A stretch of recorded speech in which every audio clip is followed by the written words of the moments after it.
February 18, 2019. Two investigators flew to Wisconsin. They sat across from Christopher Watts for 5 hours. And what he told them in that room, for the first time, without the version designed for sympathy, without the lie constructed for his father, without the performance staged for the cameras on his front lawn, left everyone who heard it stunned. He had already pleaded guilty. He was already serving 5 life sentences. There was nothing left to protect, nothing left to lose, no trial to avoid, no jury to manage. And yet it took 16 months and a 5-hour interview in a maximum security prison before Christopher Watts finally stopped lying. In this video, we are going through that interview in full, line by line, exchange by exchange. We are examining what he said, what he refused to say, what he changed from previous versions, and what the investigators sitting across from him, people who had seen everything this case had to offer, described as among the most disturbing disclosures they had ever encountered in an interview room. This is not the summary version. This is not the documentary version. This is the full breakdown, every confession, every contradiction, every moment where the mask slipped and what was underneath it finally became visible. Stay with me through every minute of this. And if the crime narrator is new to you, subscribe right now and drop your country in the comments below. I want to know where in the world you are watching from tonight. Every single flag. Let's begin. If you believe every victim deserves to be remembered and every truth deserves to be told, subscribe to the crime narrator. These stories live on because you're here to hear them. Hey, Chris. Chris? Do you remember us? Yes. Yes. Dave? Okay. I see it. I just took a moment there. You Good look to see like you. different. They, get a haircut every 2 months, so it's told them just to buzz pretty much everything off and all that, so. I'm trying to think, did you have a Yes, tea last time? Okay. that day I had like a little single blade razor, so I just kind of, like go past this double, you just kind of, Just do the best you can, huh? just gotta go with that. Yeah. How are you doing? I'm okay, how about you guys? Good. Good. I did not expect to see this, that's for sure. Surprised. Yes. Well, let me put some fears aside. We're not here for what you might think we might be here for. Well, they didn't know what that's a computer room. I was like, I didn't know we had a computer room. Without computers. Exactly. So you remember, I talked to you, Tammy talked to you, Dave talked to you. We're all from Colorado. And so the last time we talked to you was a different situation, right? Our investigation was open and your case was open. That's completely different now. So your case is completely closed. Nothing about what we're going to talk about today has anything to do with an open investigation. So we're not here to get more charges on you or get any statements from you that are going to jam you up anymore. Right? That's all done. So all of our cases are closed and the court case is closed. So there's nothing that we're going to talk about today that's going to get you in any type of more trouble at all. And so I wanted to make sure you knew that that's not why we're here. Okay. But why we are here. So 3 of us work from 3 different agencies, right? Quite a bit different. CBI, FBI, and Frederick PD. Different goals. And the things that happened with you kind of all brought us together. And as the months have passed on since everything happened, we just keep in touch with each other. We keep talking to each other. And we've all separately kind of said, did Chris seem unique to you? And me and Tammy have talked about this, Dave and I have talked about this. Did Chris's situation seem different to you? And we keep having that conversation. We can't quite put our finger on it, right? We think that your life leading up to all of the things that happened were very interesting to us. And for me personally, I don't know if you remember, but one of the last things you told me was, hey Graham, I'm sorry that I started lying to you. And that stuck with me for the last couple months. It's been breaking in my head, right?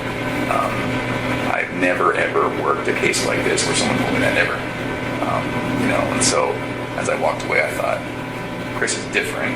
Chris is a little bit unique in that regard. So in talking with Tammy and talking with Dave, I said, what did you feel like when it all went down? When we were there, we were talking to you guys, and we all kind of, in our own different way and in our own different wording, said it all happened a bit too quick for us. right? So when we saw you last, we were talking and talking and talking about your family, about your parents, about everyone. And then the next thing you know, for me and Tammy and for Dave, all of a sudden some patrol officers came in and arrested you. And that was far quicker than we had hoped it would happen. And you understand why that happened, and we understand why that happened, but it left us with 1,000 questions that we didn't get to ask. And then even more importantly, I think it probably left you with 1,000 things that you didn't get to talk about with us. I don't know if you feel that way or not, but, and so that's why we're here today. We wanted to kind of talk to you a little bit more about everything, you know. I think there's a lot of things that you didn't get to talk about. And so, you know, that's why we're here. And it sticks with me that to this day, there's not one person that's told me, I saw it coming. I knew Chris was like that. I knew it. Not one person. So it's just, it's interesting to me, right? Not one. So we want to talk a little bit about that. Some of the people that we work with, your family, Shanann's family, have said, you know, if you get to talk to Chris, would you tell him some things for me? So we have that to talk about today, and it's good. I think you'll like it. I think it will give you some closure. And so really that's why we're here. Are you available to talk to us? Definitely. Okay. All right. So off the bat, if you have any questions, just tell us. Okay. If there's something that you don't want to talk about, that's okay. We might press you a little bit. Okay, we might say, well, do you mind if we just maybe then ask one question? If something makes you uncomfortable, just tell us. If we need to take any bathroom breaks, we can take bathroom breaks. You know, for anything like that. And we'll take bathroom breaks and water breaks ourselves too. So then, is there anything about your schedule today that makes it that you can't talk to us? No, there was like a pass for this and the AM and the PM. Okay. Yeah, they reserved the room the whole day, Oh, just okay. in That's case. just what they do. Okay, I didn't know Yeah. if that was like two separate things or something. I think you have to go back for lunch to get counted for or something. Oh. Accounted for. Yeah, I think 11:30. Yeah, lunch was like 11, but they're counting like 1:15. So So in general, how is it here? it's a lot different in Colorado. Is it? It's Good or bad? it's better, I think, because I mean, it's here. I'm actually around other people. I mean, in Colorado, it was just like I was segregated, and it was like counting on the walls all night, screaming, and just you know, just telling me From other people? Really? They're just telling me like how I should kill myself and like what they're gonna do to me and just like all that kind of stuff. So, Oh. it was today. This is a lot different because I mean, people here don't seem to. It's not like they don't care, but it's just kind of like they don't like judge you as soon as you walk in. Colorado, it was like they knew why I was there and that was it. They were just like if they had 1 second on hold with me, it would have been Really? they would. Gee, man. Must be out then. out of like Will County Jail. I don't know what it was like in DOC there, but you know like, they had to lock down the jail for me to walk down the hallway. Wow. It will? Mm-hmm. So they had to make sure you were completely separated from anyone else. Jeez. Wow. Like I didn't see anybody else there. Like I was in the cell next to somebody, but like I never saw them. You just hear them. How did they know who you were? I don't know. I just they make phone calls in there too. Oh, okay. And they got the newspaper in there before I got in there. So Yeah. How's have you been able to talk with family oh, members? yeah, definitely. Yeah. Like we get from 6 p.m. to 7:30 after my unit's time out. So we get to use the phone at that point in time. Really? Mm-hmm.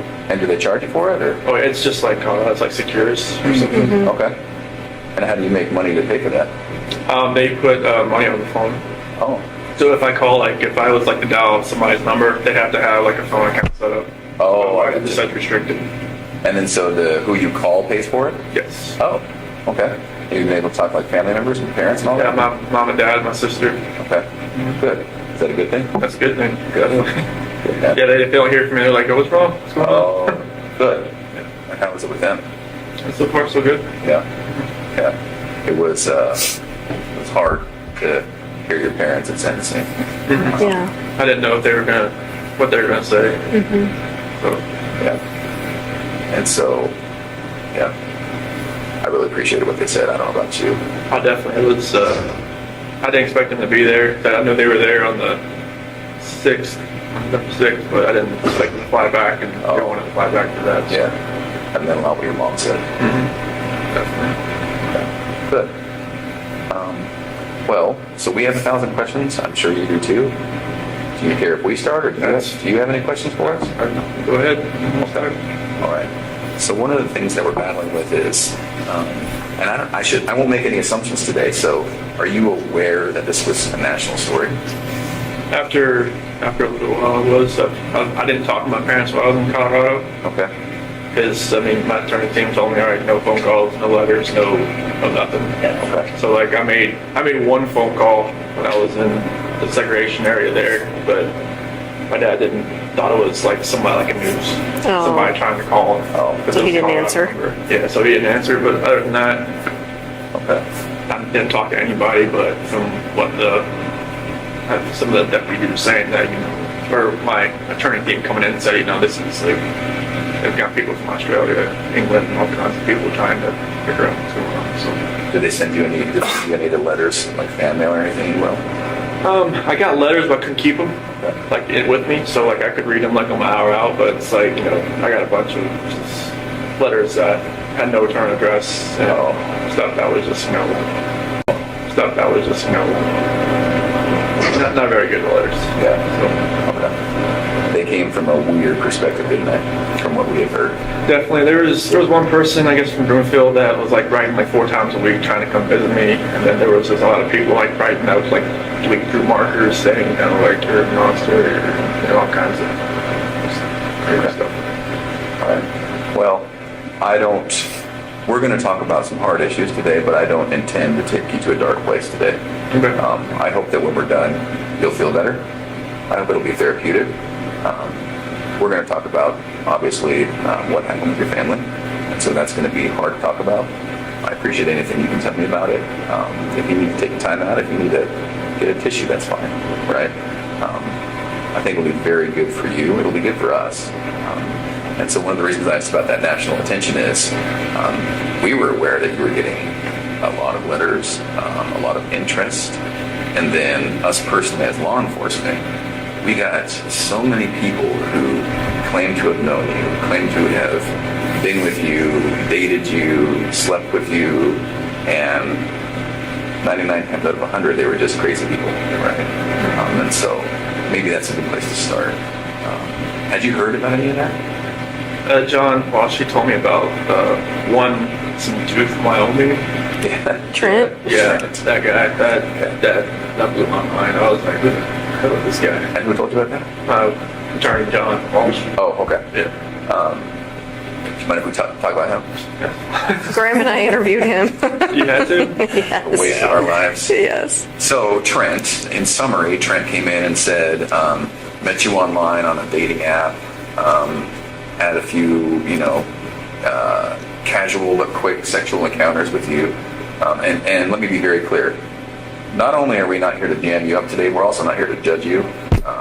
And if there is anything like that, you can imagine we've heard way worse, way different, So if it's true, I hope that you can just casually say, yeah, I mean, this happened. It wasn't as bad as he said, but maybe this happened. So his story was met online, met you, and it was a time when you were experimenting with maybe men. And so he said he met a couple times, met his friends, went to an apartment, had a couple of meetings in a parking lot, and that was basically it. And that's something that okay. No, I never met the guy. Okay. All right. Yeah, he talked about being in your truck with your girls, like the whole 9 yards. So. I never even been to Wyoming, let alone driven up there to see someone. Yeah. And so this is maybe a weird question for you. Do you have any gay experience? No. Okay. Any interest? No. Okay. Never had a time experimented and wondered? No. Okay. Is it possible that he found you instead of you finding him? From what John told me, he just found me on like a WhatsApp. Yeah. I don't even have that app. Okay. He had my phone, so Okay. you could probably saw what app I had. But I've never even heard of the app, but Okay. apparently, like, he told me, like, I met him to do like a rehab center or something. Is that what he said? No, that was another guy. Oh, okay. Yeah. Yeah, it was totally. I no idea. So did you see a picture of him on the news or anything? John showed me a picture of him. Okay. He was like, you know this guy? I'm like, John was kind of, making fun of like, you know him? Sure. So I'm like, no. So you saw it and you were like, no way. Yeah, I was just Big like- lips. Did you see his giant lips? Yeah, it's just like, I have no clue who this guy is. And he's somewhat memorable. I mean, Yeah. If you met him or talked to him or got to know him, you might remember. He was kind of meek, Yeah. but also a little bit flamboyant. Yeah, he did not fake lips, but injections. He was very into skincare and makeup. And he mentioned that one of the times, just as a gift, you got him some skincare products. Does any of that sound familiar? No. Okay. You can imagine all the stuff we're dealing with. Okay, so that's one. Trent Bolds. There was another gal that you were dealing with. Amanda McMahon. Have you ever heard that name? No. John showed me a picture of her. Okay. Oh, you did see a picture of her too? Yeah, he had like. That's the same. True side. Yeah, Does that look familiar?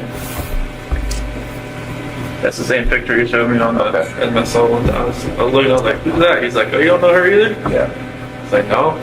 Yeah. He said it was like a Chick-fil-A parking lot rendezvous or something. Right. That's just not true. That's what she's No. claiming. Okay. Only went to one Chick-fil-A in Colorado. That was the one in Broomfield, Highway 7. Okay. That was it. Okay. Do you feel comfortable enough today to tell us if there were other people? Yeah, it was just Nicole. Okay. Yes. And that was it? Okay. As these people have come out, for the most part, we've not given their stories much credit. They're just crazy people who want attention. And so, but when that does happen, it does make us think, there may have been others. And so Nicole was the only one. That was the only one. Was there ever like a one-night stand with someone else just out of the blue and one and done? No. Okay. All right. Do you mind if we talk a little bit more about Nicole? So walk me through it, because that was one of the things we never really got to ask you about. Right. We didn't Just talk kind about of skipped on and talked about where the girls were. But so what happened there? So it was probably around June 1st or something. That's when I first met her. And it was just like a work conversation. I actually messed with the gas meters that, we were out in the field.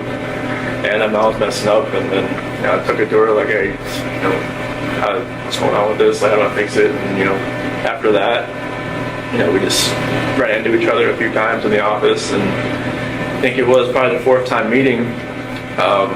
She had asked me, because like when we were talking back and forth, I would say, like we moved here from Colorado or from North Carolina and stuff like that. And then she's like, what's all this weed stuff you come? Like, I took out my phone and showed her a picture. Like, my girl's on the phone. It's like, oh, okay. She's like, so I'm like, yeah. But, I didn't wear a ring to work because I got something else to get refitted when I lost all that weight. So, but You lost so much weight that your fingers lost weight? yeah, it was literally like I was out in the snow one time. I went like that. And my ring went off on the rocks. So I was panicking trying to find out, like, I can't wear this anymore. But, so after that, she left me alone for a couple days. And she texted me outside the field. And then after that, we just kept texting back and forth. And it was just, it's like, like she used to work in a little rig out in North Dakota, I think. And we just kind of trading the stories back and forth about what we did and everything. And then one day it just kind of went to a different level. And then I never thought I would ever go to that level. But she was talking about meeting up after we got back from San Diego. Yeah, we were in San Diego from the 22nd to the 26th of June. And we met up after we got back. And How did you guys meet up? at a park in Thornton. Thornton somewhere. And after that, we just kept seeing each other pretty much the whole month of July. So let me ask you this. And you tell me if I'm wrong. You strike me as somewhat of a shy person. So when you guys were meeting, was it just kind of very initiatory, like flirting at first? Okay. From both sides? Yeah, it was just kind of like feeling each other out. It's kind of like, Yeah. And so, texts, any calls? more near the end of June. Okay. And what makes you remember that it's June that it happened? because we called each other before I left to go to San Diego. Oh, okay. All right. At first, did you think something might happen? I just thought it was just flirting. I didn't think it was actually like something that would actually happen. Yeah. Well, it's totally natural, right? I mean, everyone kind of flirts at work, right? Because the relationship between men and women is different. So if you're working with a girl at work, it's just kind of natural to flirt. I get it. I wish I was out in the field more instead of at the office. Those demos, but Yeah. Kind of see it in your eyes. That's kind of where the path started, isn't it? yeah. I mean, if I was like, because when I went from like a rover to a field coordinator, like I would spend more time in the morning time in the office trying to get everything like situated where we're going to go, everything like that. And, you know, if I was a rover, I'd be more out in the field, and instead of like coming to the office like for more than an hour. Right. That just gave me more time to run into her, pretty much. Yeah. Okay. What did she know about you? Did she know you were married at first? She did once I showed her the pictures on my phone. Yeah. On the, like, you know, the home screen pictures and everything. So was your wife in that picture, or was it just your girls? It was just my girls right there, but my wife was the lock screen. Oh. So she knew I was married with my kids. Okay. Are you aware that she said she didn't know you were married? What'd you think about that? It was like, just trying to save face, trying to, you know, just trying to, something my sister said, it was like, just trying to keep things together. Yeah. Just trying to, she phrased it a different way, but just kind of like, just like ground control, just trying to control everything that's going on around her, because I'm sure she got bombarded by all kind of different sides from the media and everything. So, and Have you talked to her at all? No. I'm hoping she hasn't, like, you know, written me in a different alias or something. No, I'm not talking to her that way. Oh. And are you not allowed to talk to her? I would hope not. Okay. No one's told you that then? No, I mean, I would expect, like, I thought, like, in Colorado it said, like, on the DOC list, that if you're on, like, a victim list, you can't call anybody. Oh, right. But here, I'm not sure if that's the same, but I just talked to my sister, parents, some friends of my parents. Do you wish you could talk to her? Maybe once, just to get some closure? Just to say, like, hey, you know, just once. Yeah. Just to say, hey, like, I'm sorry this all happened. I'm sorry. I'm not sure, like, what happened, like, afterwards, like, what you went through, like, if you had, like, counseling, if you're, like, you know, different state, if you had to leave everything behind. I just wanted to let you know I'm sorry, and that's not something that was not like happening or happening to somebody else either. Would you be alright if we told her that? That's fine. Do you want us to? Do you want us not to? And if she would want to even talk to you guys, then I'm not sure if someone comes in. I'm sure she'd answer your phone call more than an attorney phone call that she didn't want to go answer. Yeah. Oh, so your attorney tried to call her and she wouldn't answer? Yeah. Yeah, because I remember her phone number, but after that they figured out, I guess, where she lived. They left a call, business card there. And she just, pretty much after like the 5th attempt, she said stop going around. Yeah. Yeah.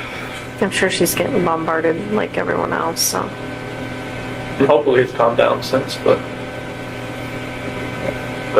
I'm sure, like, I just hope she can, like, I'm not, there's like normalcy for her, since she's on the outside, but I'm hoping it can get that way at some point. I'm not sure if she had to leave Colorado or not, but I'm sure that would have been hard if she did. Mm-hmm.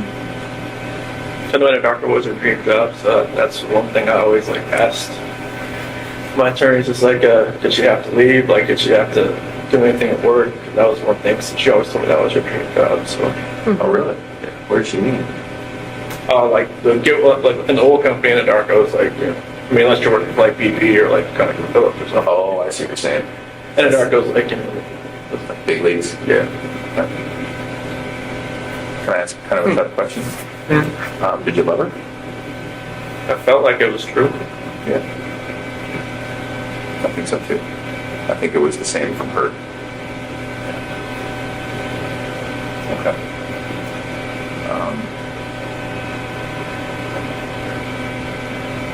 Tell us about the time you spent with her. Well, I mean, it felt like it was, you know, think like when you said like I was more like a shy guy, it's kind of like I've never like been pursued by anybody before. It's kind of like I was the one, you know, trying to pursue. Because like when me and Shanann met, it was like, you know, she was always like pushing me away, kind of like, you know. She was sick for a while, right? Oh yeah, she had just got diagnosed with lupus, and she was on like a bunch of different medications and stuff. And it was like, I guess I was one of her type. And You weren't her type? I wasn't her type, because like she told me like when she first, because we had met. She told you that? Yeah, You're not. I remember you telling me that. yeah, it was like, you know, when we first met, like it was at a movie theater. My cousin's ex-wife set us up. You were dressed like shit, weren't you? I didn't. I think that's what you told me. Yeah, I didn't know like that. They weren't having any games? So she was fancy and he was in like shorts and tennis shoes or something, right? Shoes and, like, I should have known the doorman, you know, was in a suit. And I was just like, this isn't good.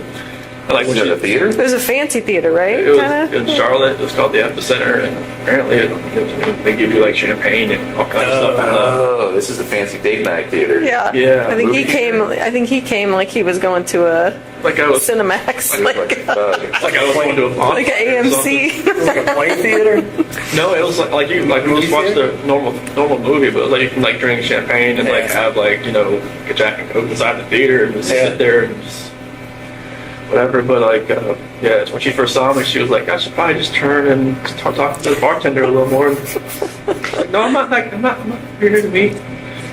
But yeah, like I was like persistent trying to pursue something. I liked her, and even on our first date, like I couldn't even eat anything really. I was just like, you know, You're so nervous? yeah. Really? Yeah, she was just like, you know, chowing down. And she was like, you eat like a bird. I'm like, oh, that's fine.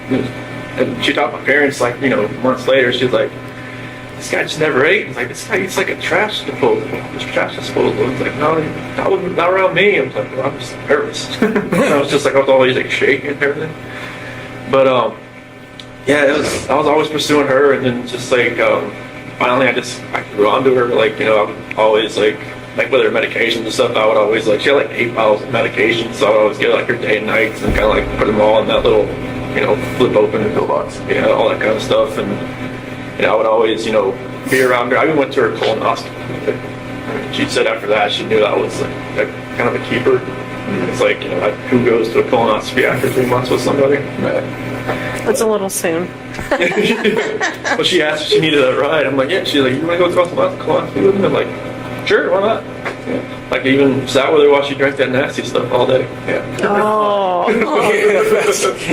Where she's in the bathroom That's all a day. good test. that clear stuff that doesn't really taste clear. Yeah, but yeah, it was. I mean, it felt like it was a great relationship. Everything was great. Now you're talking about with Kissinger? No, with Or Tom with Ocean and like the first year, you know, like, yeah, my parents never. I don't know. My mom was always kind of hesitant. What? I was the baby, I guess. I never, you know, but I never had a girlfriend in high school, so it's kind of like she never like really saw me like. Oh, interesting. So she's kind of watching her baby walk out a little bit. Yeah, because now I turned 18. I graduated. I never moved back. Okay. At home. So And my how sister old- moved back and forth all the time. So How old were you when you met Shanann? I was 25. It was 2010. So Okay. So no serious girlfriends before that? nothing more than like 6 months or so. Yeah, there was some girls here and there, but just nothing more than like, you know. The last girlfriend I had before Shanann, she was just actually got divorced, and I should never did that. But it was more of like I was kind of like helping her get through her divorce. It seemed like she went on to somebody else. I'm like, oh, nice to know. You're the rebound guy? The rebound guy. Pretty much, but you know, that's how it goes.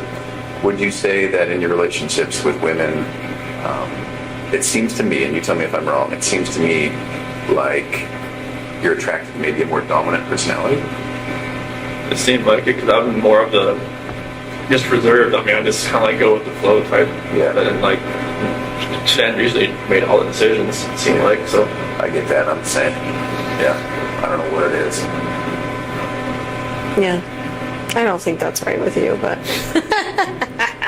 So then, and I know it's hard to keep bouncing back and forth, but and one of the reasons we're here is we just keep telling ourselves, Grace just does not fit the mold. Grace is not. No. Like it just blows us away what happened, right? And so we will do a little bit of bouncing back and forth, and that's really just to get to know you a little bit better. We never really got that chance, did we? We were talking twice. Yeah. Met you once. Yeah. Probably like 3. Well, you remember 3 or 4 times probably. So then do you call her Nikki or Nicole? I would call her Nikki. Okay. I know there's so many Nickies and Nicoles in this. Right, there is. I got confused. So we'll call her Nikki. So then with Nikki, was it different? It just seemed like I was more in control, it seemed like. And that never happened. Like she'd actually like ask me like my opinion on a lot of things and just like what I wanted to do and just kind of like, okay. That was new, wasn't it? Very new. Oh, that's fascinating to me.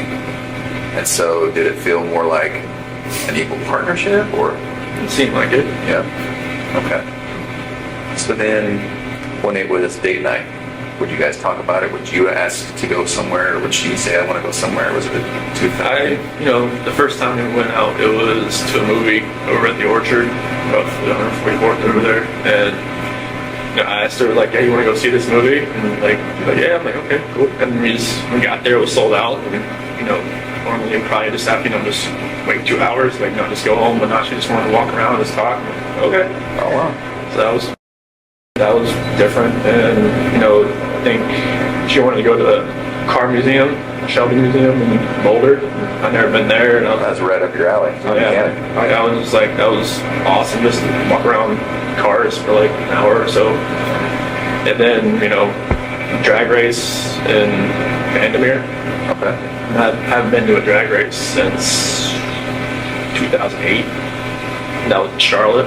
Okay. Like that was the only drag strip over there. This like the NHRA, the Top Fuel, muscle car stuff. Like me and my dad used to grow up, go there like all the time.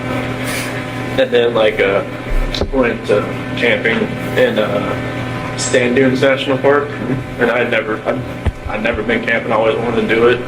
Thought it was she'd done it like countless times. Oh, really? Okay. She's outdoorsy?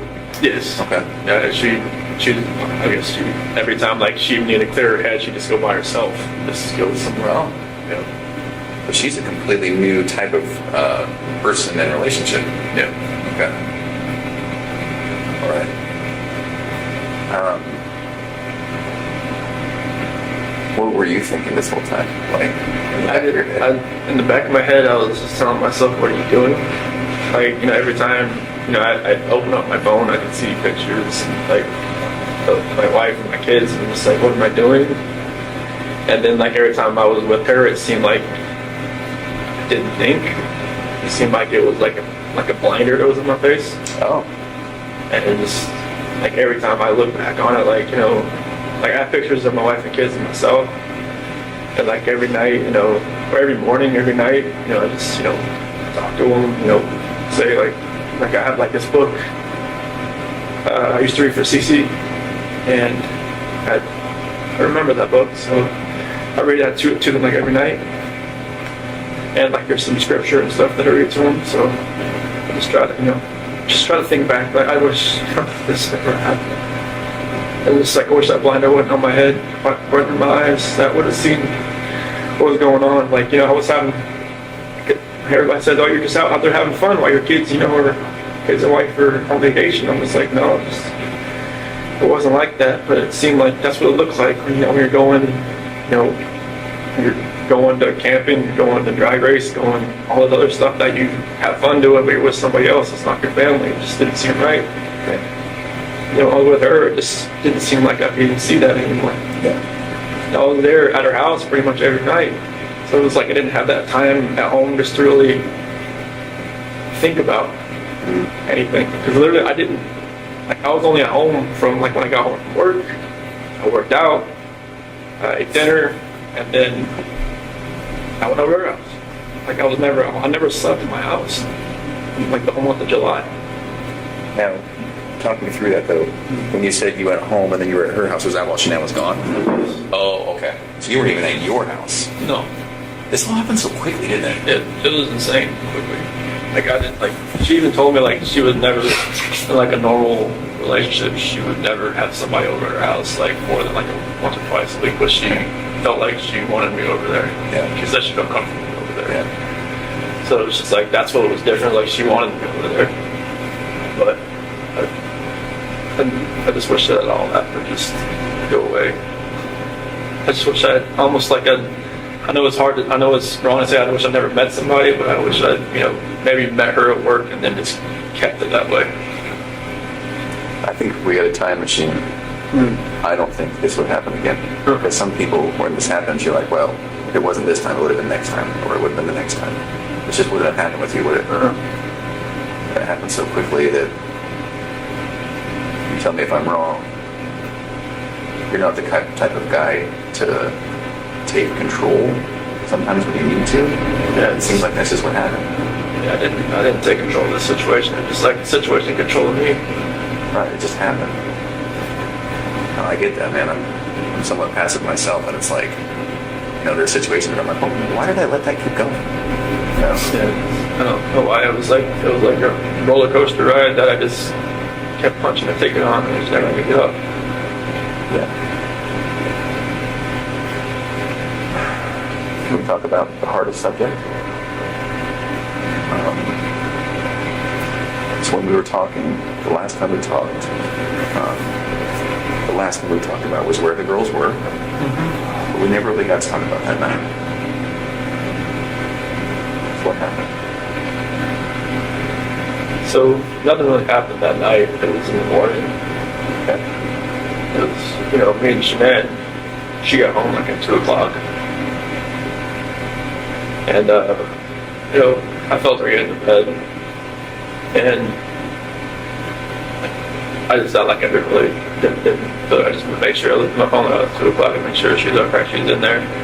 And I could kind of feel her kind of stirring around a little bit. And I just had a feeling that she knew like what was going on. I mean, obviously I didn't use I didn't have a gift card, that I got, and I used my actual credit card. And I kind of just felt like she knew what was going on, and she started rubbing her hand on me, and we ended up having sex. But I guess that was more like a test. Oh, I would have thought. interesting. Okay. Yeah, because when we talked, when I woke up later on in the morning, I pretty much told her I didn't think it was gonna work anymore. And she was like, what happened? What was last night? So I figured that's what we call the test after I've gone through everything in my head. That makes sense. And she just told me, to get off of her. And she's like, I knew there was somebody else. I knew there was somebody else. I knew there was somebody else. I couldn't bring it up. I couldn't just say, yes, there is somebody else. But then she said, you're never going to see the kids again. You're never going to see them again. Get off me. Don't hurt me. And then, is that what she said? So because when I climbed in bed, that was pretty much on top, pretty much straddling her. I would do it. Okay. And she thought I was gonna hurt her or her baby or something. So, because she knew that something had happened. She thought I was just trying to just check out or something. So, and that's when that happened. I know it's hard, but do you mind if we talk just a tiny bit deeper about that? So she comes home. She touches him, you guys have sex, it seems like she's doing her test, which I understand. Sounds like you do too. I'm sure Nikki Cole Atkinson or Cassie probably told her, That's what I was thinking, right? They talked about it during that whole weekend. more than likely. That's my parents told me there was going through text messages, it's all pretty much they all kind of just told her he's with somebody else type of deal. Yeah. And she spent a lot of time with the gals. That's what they did probably all weekend is talk about it, give her advice. I think that's what we found, right? Yeah. Okay. So she comes home. You guys have sex. And then did you fall asleep between then and going to work? Yes. Okay.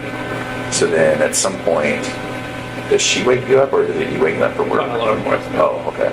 And you're going to work out. But then that's when she started wanted to talk more. She was pretty mad.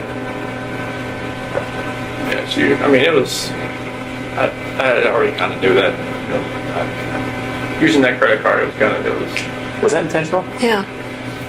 I had no other way to do it. Oh. I used, because I got these Anarco gift cards from, doing good stuff at work and stuff like that, and I'd use them all. Oh. Was part of you just like, screw it, whatever, I don't care. I'm using this card. Part of me just wants to say, Nick, you can pay for this, but I don't know. Yeah. Even, I think, my attorney said she even noticed I used a different card, like a blue card. Maybe she thought, I felt comfortable enough just using a normal bank account or something. But, I told her I was going to Rocky. I told you I was going to Rocky. Yeah. It was just it felt like, looking back at everything, just reading the scripture more and more now, I can see, God gave me opportunities to get at it. Even my friend Jeremy Lindstrom, he even invited me because it was his daughter that came and watched the kids on that Saturday night. And he was like, hey, you said we're going to a Rocky game, you want to go to me with the Bronco game and watch the Arizona Cardinals? In my mind it was go. Just say, hey, I can't find a babysitter. Nikki? Yeah. And maybe that would have been light switch just goes different directions. That was kind of my last opportunity to kind of get out. It seems like, because I wish I would have said, yeah, let's go. Yeah. And I think that would have just put me on a different trajectory. So then, Shanann, did she actually say you're never going to see the kids again? She said it to me before. Yeah. That's kind of hard to hear. Yeah, because she'd said to me before she went to Arizona. Because I wasn't really sleeping in the bedroom. I was sleeping on the couch or in the basement bed or something. And she had slammed the door. You're never going to see the kids again. Or something. Yeah. Did she get fiery like that? Only once in our entire relationship I've ever seen her that way. Yeah. And that was a time before, or was that on the night that it happened? No, it was probably back in North Carolina. Oh. It was just one of those, it was just a fiery argument that I never raised my voice to her or anything, and I just got mad and I slammed the door, and she was like, I'm I should have slammed the door. Was that when you were in North Carolina that last week? No, it was previous to this that? was 2010, 2011. Oh. It was early. In her old house. Before kids? Yes. Were you dating or were you married at that point? Dating. Oh. Yeah, it was just I don't remember what it was about. I think some girl maybe texted me from my past or something, and I was just this. And she was don't have that happen again. And I'm just I have friends, right? They're females. I don't even talk to this woman anymore. Right. And it was just nope. Was she fiery? Did she have that Italian blood that her mom has? Good Lord, yes. Was she always like that, or was she? Did she snap at things? She would snap at me, but you could tell, something really irked her a little bit. Yeah. It would come out. 0 to 100 type thing, or what? 0 to 200. Oh, interesting. She gets acclimated about something. She's like, all right, it's gonna happen. Well, that's why she was probably so successful at Thrive, right? Oh yeah, she had done a couple other direct sales businesses, but this one was just it was different. Why? This one because I think she had done Origami Owl and something called It Works, and then some couple other things some bags and stuff like that. But the supplement stuff, just because it worked with her, it worked with me. She's like, okay, I can kind of use this as all right, this is what it's doing for us. Yeah. And then after a little while, she could see how people are above her, how it was helping them, and then it was just trickle down effect. It was a good system about commission wise and everything was just, she could use all the business IQ she has from running those cell phone shops and from the Dirty South custom shops and all that. And she's business minded. Yeah. She knows how to do a accounting book like the back of her hand. So it all just like fell into place with all that. So then on that night, was it just a new type of fight? It was Never had, or what? What happened? Yeah, it was a totally different type of fight. It was, it just felt like, I don't know, it was more anger than anything else. Like there was emotion to it at first, and then it just felt like it was just anger. It was just like, like there was no love there. It was kind of like what we were saying, what she was saying. It was just like, it's almost like we knew like something was combating at each other. And we didn't know, like it wasn't ourselves. Really? Anger from you or anger from her? I think it was more anger from me and more like desperation from her because she wanted to fix it. Yeah. She knew something wasn't right. Like, like when the whole thing with my parents happened with my parents called it Nutgate. What happened? Nutgate. What's that? Oh, The peanut. Oh, yeah. Or whatnot. Oh, with her family? Yeah. Pistachio ice cream or whatever it was. Yeah, somebody Nutgate. call it nut. I haven't heard that. I heard that either. Yeah, like that's what people are calling it. Okay. But that was like another out. Like maybe I could have just like stopped everything with Nikki and just kind of concentrated on helping like whatever happened there. Because like, Shannon had a story, my mom had a story. Like whatever happened, I probably asked my 10-year-old nephew. Probably can tell me what actually happened. Well, and they both have their feelings for good reasons, and they both didn't see it the other person's way. And Yeah, and like maybe because I didn't talk to my parents from then on until like August 6th. And like, my dad took that whole week off. you didn't talk to your parents from then on? Yeah. Oh, okay. Because like, Shanann was like, do not talk to them, do not call them, do not do anything. Is that what she said? Yeah. And Cece's birthday was the 17th, but I think the actual birthday party was like a couple days after. In August? July. July. Yeah. And like my mom or my dad was going to go, but then there was like a post on Facebook about allergies and stuff like that Shannon made, and my dad was like, no, I just can't do it anymore. Just like because He perceived that as her taking a shot type thing? yeah. Okay. Yeah. Like, she always says she never put those posts directed at anybody, but she had a method. If you read them, you know who she's talking about. She had a method to the madness, and you can see it. Mm-hmm. But I wish I could have just took more time just to fix that.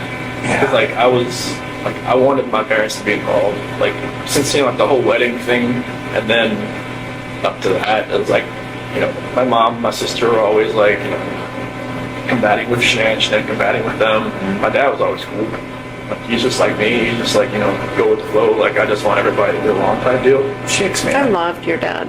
Oh, he's the best. Isn't he? I So- loved your dad. I'm sorry, keep going. That's I just wish I could have just when we were at the beach in August. Like my dad was supposed to let's take the whole week off just so we could see the kids and like see me and like grab a cookout at my sister's house or something. And then but we just pretty much spent 5 days at the beach and Shanann like booked it so like I mean it's I don't want to say like a punishment for them not to see the kids, but like I wanted them to see it, see them. I wish I could have fixed all that. And I even like when I was at the beach, I told Shanann that it was more like what was going on was more like I feel like my dad's not here. I feel like I've lost like something in my life. I haven't been talking to him for 2 weeks. I haven't been seeing the kids for 2 weeks, on FaceTime or anything. And I wanted them to be able to have that relationship again.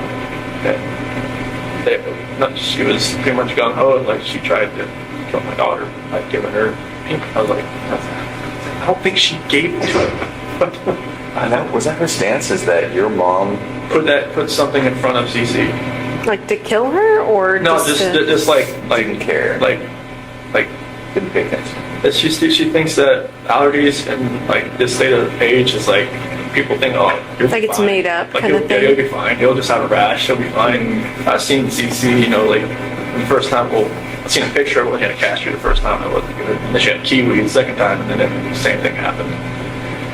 And I know it's real. Do you know it's serious? Yeah. Yeah, it's not like, it wasn't like her throat like closed up, but she broke out in this full body rash that looked really crazy looking. And luckily, like, you know, nothing with her throat like happened. But So did that make you angry at your mom for doing that? yeah, I mean, I just like, Mom, you just gotta, I told her you need to think, you need to like, you know, pay attention. Just because another kid can have something doesn't mean another kid can have something. Because like we were at that birthday party at Jeremy's that Sunday, you know, they had this cake there.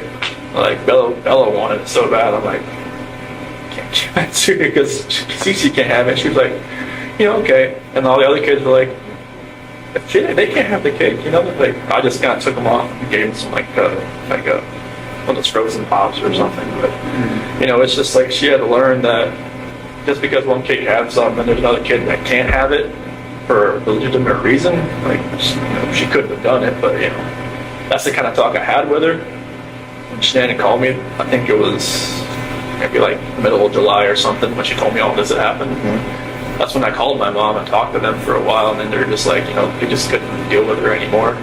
Shannon just kind of like, you know, they like flipped out. My nephew told Bella to go hide behind the curtain because I don't think your mom was going to let you come over here again or something like that. Aww. So it got heated. Oh, it was bad. Really? Yeah, it was like a last straw between them, I think. Like in the same room or over the phone?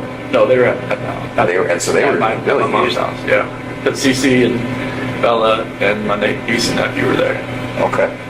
How did Shanann find out about the ice cream thing? Because Chanel was there, and I guess they were all sitting on this couch. It was kind of like a U, and my niece went into the kitchen, and she knew where the ice cream was. She'd been there, and she knew where the ice cream was. She'd been there. She'd been there. So it's not like your mom gave it to her? Like she got her own ice cream? Yeah, she went in the freezer, got it, went out, and sat beside Cece and started eating. But like, it's just a matter of like Cece could go like like that. Now, I don't know what would happen if she just got it on her hand. Right. But like I know on like the prick test, you know, on the back, it's like a welt.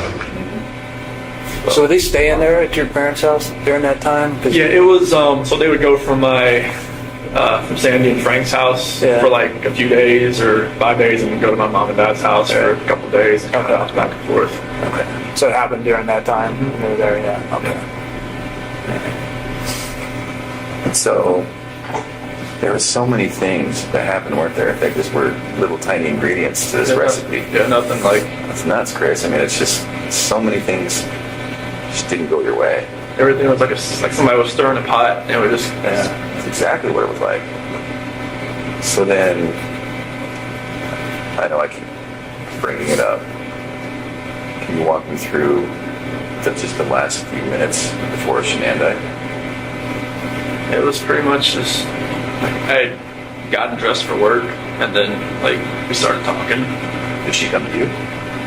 No, I was just right there in bed. Oh, Just- okay. Yeah, so I was just like, I got my blue shirt on, I'm not jeans and everything. You ready to go? I was ready to go, and Was she asleep, or did you have to wake her up to finish your conversation? Or? I wake her up because like she got home like 2 o'clock, so she pretty much out of it. But I never knew like if her plane got delayed. Someone always told me like she just like sat around with Nicole and just like talked for a while and then came home or something. I'm not sure if that was true. It was delayed. Yeah. But yeah, when she came home and everything, but yeah, like I woke her up to talk to her. Oh, okay. Yeah. And is that because it was just eating at your Yeah, brain? like I knew like, you know, something like it's something just didn't feel right with me. So I know like she knew. I just knew she knew. I just felt like maybe the kids weren't gonna be there when I got home that day. Oh, interesting. Now, I don't mean to offend, but I have to ask, is that really the truth? I really felt like they weren't gonna be there when I got home that day. Oh. And Like so, she would take them somewhere? No, I just felt like either maybe I wouldn't go home, maybe they weren't gonna be there, or I wouldn't be allowed in. Type thing. I think I saw some text messages where Shanann talked about that she would take the kids to another state or something because she wouldn't be able to afford to live in Colorado or something like that. Did she say that kind of stuff to you, or Yeah. what did she say about that? She said she couldn't afford to live in Colorado on her own, and that I told her, like, well, you can drive, and she pretty much makes the same amount I do. Yeah. But she said she she wouldn't want to try, just because, you know, Colorado just price of living there was a lot higher than North Carolina. And just so I'm clear, you thought maybe in your mind, you thought maybe she would take the kids somewhere else or like lock you out of the house or just like, you know, I wouldn't want to make a scene, like, you know, trying like pound on the door, trying to get in or anything like that. But like, I just felt like, you know, that was what I did on Sunday. You know, it was kind of like, or Saturday night was kind of like the last straw. Kind of like going out with somebody and using an actual bank account card and just like not trying to hide it at all. So walk me through it though, because she comes home, she touches you, you guys have sex, you fall asleep, then you wake up for work, all natural, all, you know, a normal day's work type thing. Yeah. What was it that made you think, I just can't do this anymore, I have to talk to her? It was eating away at me. Like, I knew, like, something, I knew everything that I did. Like, I know, like, when I was with Nikki, it was, you know, different. Like, I wasn't even, like, in the realm of, I'm a dad, I'm a husband type thing. Oh. And then, like I was saying, when I'm never at home, like, sleeping in my own bed, like, I have no, like, concept of that anymore. Interesting. So in your mind and heart, you can moved on.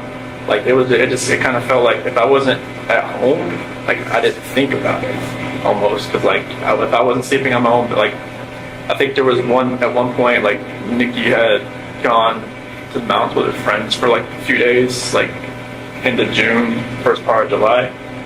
And then, like, you know, that part, you know, obviously I wasn't home. But, like, from that whole month of July on, it was like, I was never at home. Like, I never had all those reminders around me. I never had, you know, like, every time my wife would call me, I would be at Nikki's house. Oh. While she was in North Carolina? Yeah. Okay. And I would, like, you know, walk outside and talk to her, like, when I was next to the car or something like that. I would never be at home looking, like, just have all these pictures around me, just being in the same bed, you know, seeing my kids' bed, seeing everything that we go for the last 6 years. And so, did you just want to once and for all get it out in the open? I just wanted to just tell her how I was feeling at that point in time. Like, I didn't feel like me and her were compatible anymore. Honestly, I didn't feel like that because what was going on with Nikki, it was new. It was new. Right, absolutely. Anything that's new always feels better than the old. Yes. you were probably bitten by the love bug. Yeah, That's how a lot of therapists talk about it. Yeah. It was just like, I never felt that. I mean, even like with new relationships in the past, like it always felt different, like, you know, the first couple weeks, and then, you know, but it just, with someone Nikki felt different. I don't know what it was. Maybe it was just like you said, like, you know, I was more in control, and like it was more of like maybe more of me coming out. Because Shanann always said, like, it always seemed I was more myself around other people, like, you know, her cousin Cody, like, you know, like Cody came up, visited us for a little bit while we were in Colorado for a little while, and Cody always talked about, you know, like, oh, Chris is so funny, Chris is like, Shanann would always like, why are you gonna like that with me? I'm just like, you know, maybe I always felt nervous around you. There's only so much oxygen in the room, right? I say this to some people with dominant personalities, you know? I just always felt nervous. I always felt like I was, you know, I never could actually just, you know, be myself. Right. Nikki, I was myself, like, all the time. It was just different. Well, and it seems as though, and again, hard to talk about, and you tell me if I'm wrong, but it also seems, is it accurate to say that sexually you were able to say, Nikki, this is what I would like, this is what I'm into, or blah, blah, blah, and maybe not with Shanann? No, Nikki just wanted, I mean, she wanted what she wanted. She wanted to do it pretty much all the time. I was just like, okay, that's fine with me. Okay. You know, with Shanann, it was just like, hey. Sometimes it happens, sometimes it didn't, but that wasn't the case as far as that way. It wasn't just like sex all the time, but it was me. I would just want myself. I could, like, you know, just not think about what I was going to say or plan what I was going to say or not, you know, say something stupid or something. But, Right. A little bit of freedom.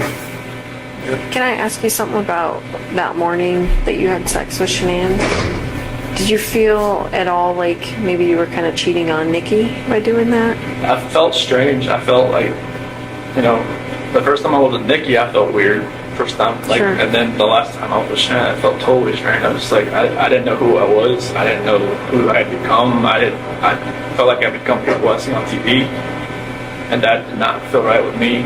Like I didn't know what had happened to me.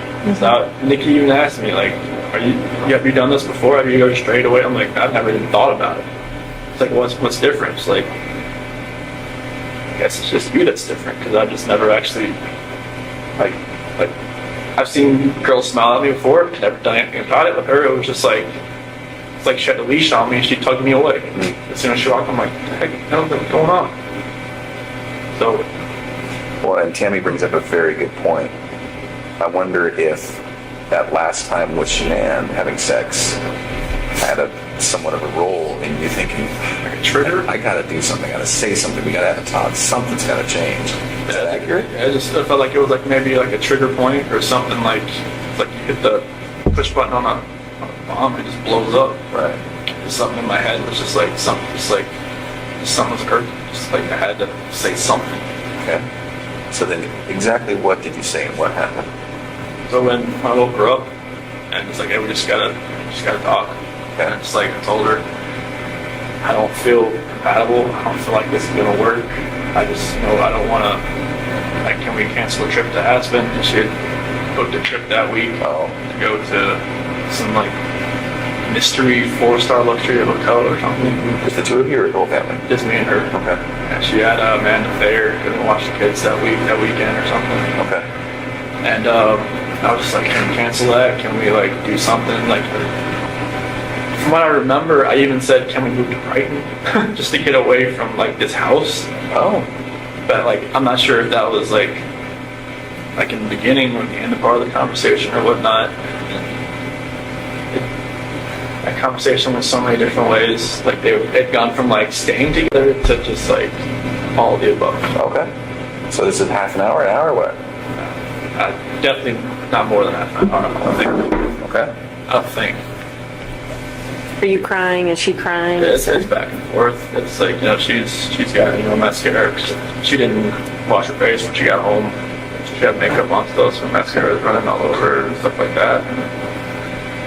And it was nothing about that conversation. I just wish I could take all of it back. Just the whole Nikki thing back, everything. But So then when did it turn? as far as that conversation, just at the end when I was telling her, like, I told her I didn't love her anymore. That's what happened. What happened? She told me to get off her, and then I put my hand on her. Okay. Did you say she said something like that you were hurting the baby or something? That was before that, because like when I was straddling her, it was kind of like around her waist type deal. Why did you get on her like that? I just when we got on the bed, that's just what I got on. Is that so she would listen to you? I felt like she could probably listen to me just laying beside her, but I got on top of her. And every time I think about it, I'm just like, did I know I was going to do that before I got on top of her? I don't know. Really? That's an interesting thought, Chris. Mm-hmm. You don't know if you knew. Just like everything that happened that morning, I don't know, like I try to go back in my head, I'm just like, I didn't want to do this, but I did it. Everything just kind of like... Felt like you had to?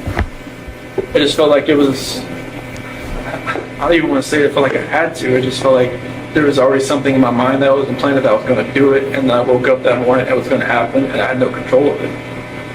You never thought about it before? It was just like, I don't want... Like when...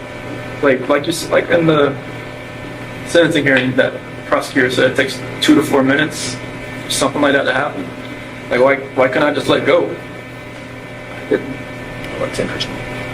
Okay, just let Was go. it feeling like it was in motion and you just couldn't stop it? Yeah, it was just like I don't even want to know what she saw when she looked back at me. Honestly, Did you look at her? What was she doing? she looked fighting. Why do you think she wasn't fighting? I don't know. Maybe she was praying. Maybe she was just. I read the Bible. It said, where the scripture says, "Don't forgive these people, for they do not know what they do." Mm-hmm. Maybe she was saying that. I don't know what she was saying in her head, but she, like when you guys told me like take off your shirt and check for defensive wounds, and like there wasn't going to be any. She didn't fight. I don't know why. So she didn't grab. Could she grab your arms, or were her arms pinned down, or? Not that I remember. I don't think so. I mean, I don't think like I moved to where my knees were around her arms or anything. But it's just kind of like when I got on top of her, we started talking. That was it. It's kind of like in my head, or like in the back of my head, that was going to happen. And just like at the end of the conversation, it was just like, that's what happened. I just wish I could have let go. Did it seem like it was that long, 2 to 4 minutes? How long did it seem for you? Almost kind of felt like it was longer almost, because it felt like time was standing still. It's kind of like I just saw my life just disappearing before my eyes, but it just like I couldn't let go. It was like somebody else, like if you picture somebody else around you, holding your hands, holding you, keep you from not letting go.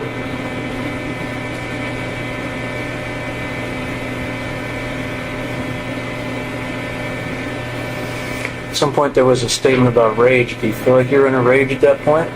That's the only way I can describe it, honestly. Like a snap. I mean, I know. I guess my attorney had said like some, strangulation is more of like a, I don't know, passionate type thing. I'm just like, I don't know how that can be passionate. It's just intimate because you're right in there, Yeah. using your own hands. It's a lot different than someone standing across the room and you shooting them or something like that. So It just felt like somebody was like behind me, and just like, I just couldn't let go. It's interesting to me because there was a lot of things in your life that were like that, right? Where you're just like, maybe felt out of control, or maybe felt like, I don't know why I couldn't take a step back, or, like even when you said, when your buddy was like, let's go to the football game, you wanted to say yes, you just couldn't. Yeah, I wanted to. Like, I haven't been to a football game since North Carolina, so I was just like, yeah, sure. Like, I wanted to say that. Yeah. I wanted to just text him, hey, babysitter fell through, we can. Let's go. So, then what? Just hadn't.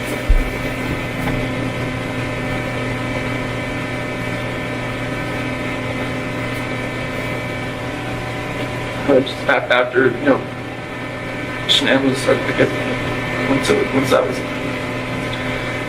once she was gone, it was just like, I didn't know what was going on. It's like, it was like a traumatic, I don't know what you call it, traumatic event type, and everything, and like, I was shaking, I didn't know what had happened.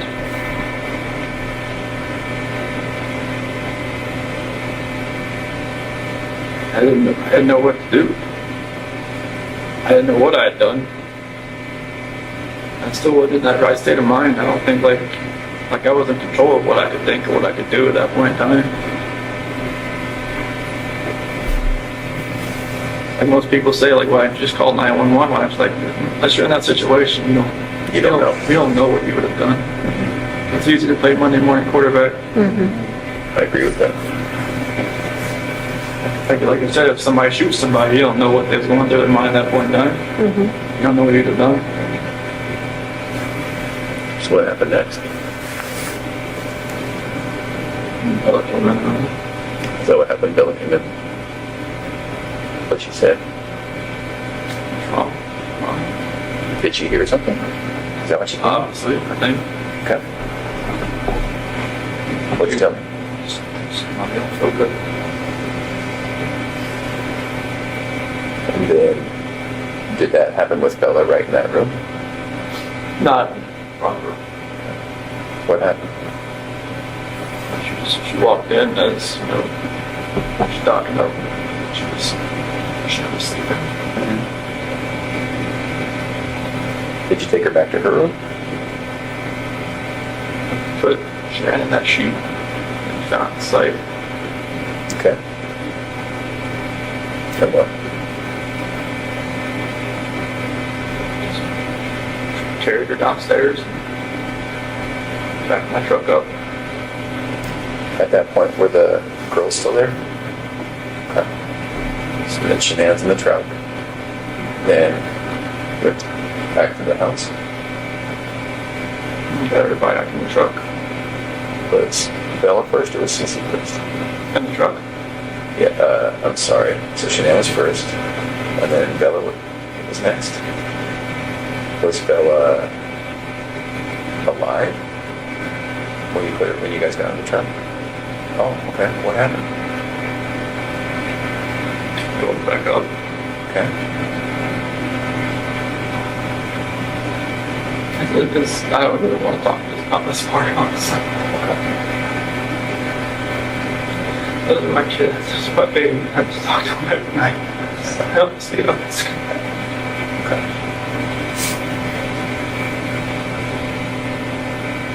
Every time I see pictures of them, I don't know how this could have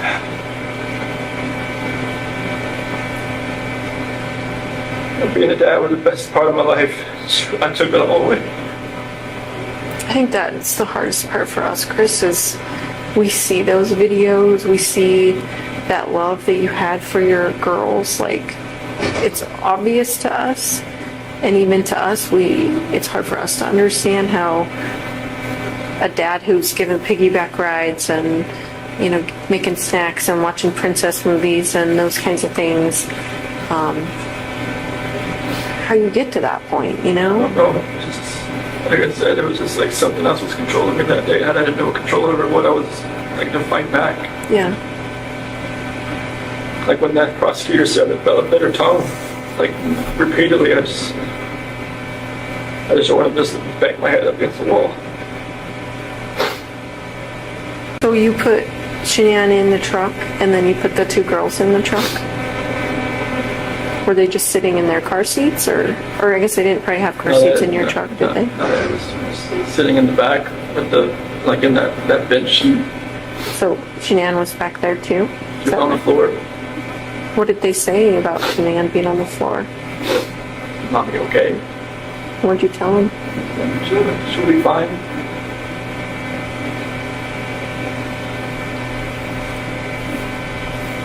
Did you have their stuff with them, with their toys and their blankets and stuff? They had something with them that they carried.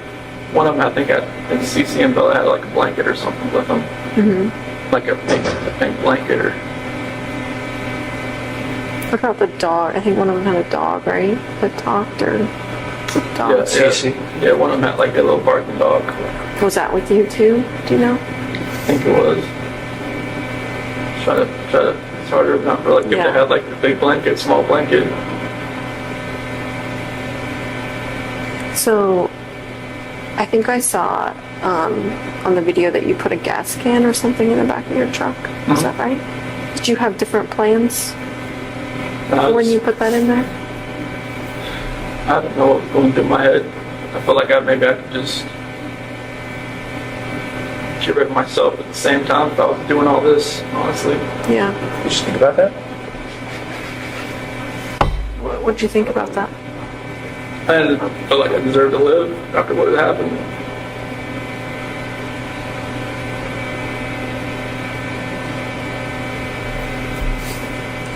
Was there any thought to the whole family going away that day, to include you? After everything happened, that's the definite thought. Yeah. See, it's interesting to me. We had all kind of wondered if there was a point when you were all together and if you were all going to pass together. That to me makes sense, because that's, even though it sounds crazy, that's what a family man does, right? Family man doesn't do what he did. No, I know. I guess what I mean is, it seems like you guys were going to be together forever in that way. Is that maybe what was going through your head? Honestly, I just felt like I didn't deserve to live. Yeah. And it was like, whatever judgment I was going to come upon myself, you know, I just didn't deserve to be on this earth anymore. Mm-hmm. What happened? Okay. So what made you not do that? do you think?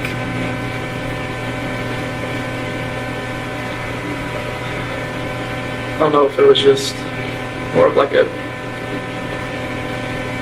because with the site, maybe it was just more of like I would have hurt more people than just me and everybody else. Like I know there's other people out there, not like at the site, but other people like maybe out in the area. Like I didn't want something like on the site to catch fire and blow up, and then other people around would get hurt and the same. So you were thinking initially about starting a fire out there or an explosion or something, or? Just, no, not for that. Just like maybe I could just take care of myself and not like that. I guess. I mean, that's the only thing you do. I mean, I don't have a gun. I don't have anything like that. I don't like to just commit suicide that way. But So just to blow yourself up? I mean, it was just. I wasn't thinking. Yeah. It was. I mean, I don't have weapons. I've never hunted before in my life. I don't know what. I mean, nothing was right that morning. Yeah. I remember you kept telling me that. You kept saying, I didn't know what I was doing, Tammy. I didn't know. Like, Yeah, when you asked me about the sheet, like, what were you doing? Like, I don't know what I was doing. Yeah. I think you were just like in automatic mode, or it seemed like. So did you drive straight out there? So what were you thinking on the way out there? It's kind of like what I'm doing right now. I'm just like, nervous, shaking, not knowing, like, what's going to happen. Yeah. Like, I know, like, my life is completely changed. I don't know, like, what's happening. Like, honestly, like, I try to picture that whole ride. Like, it's like 45 minutes to an hour ride out there. And it's just like, couldn't I have, like, saved my girl's life? Couldn't I have done something? Why did I do that? I don't know. Right. Like, this is my flesh and blood. This is like what I wanted all my life, was to be a dad, just to have, kids, and they love me, all that, and it just nothing made sense. Right. Like the oil tank, nothing made sense. I'm just like, what are you doing? So what happened when you got out there? I took Shanann out just to a place off to the site. And then What were the girls doing when you were doing that? just sent them back to the truck.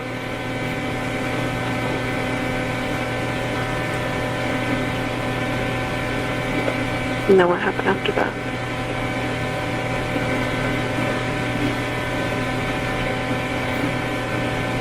CC was first.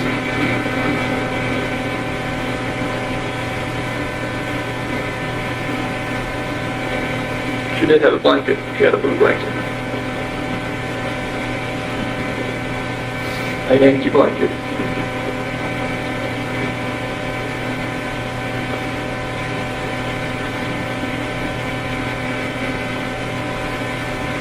So was she alive when she went into the oil tank? No? I put the blanket over her head. And that's how she passed. Couldn't breathe. I put the blanket over her head. I didn't want to. No.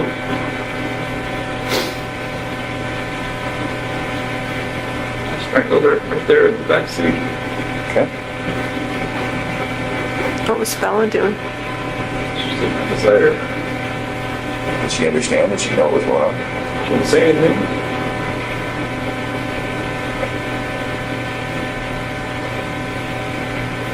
And then the same for Bella. Just without the blanket. With the blanket. Oh, okay. I didn't look. It's like every time I closed my eyes, I started to hear her saying, "Daddy, no," and that was it. That's what Bella said. I hear that every day. You really?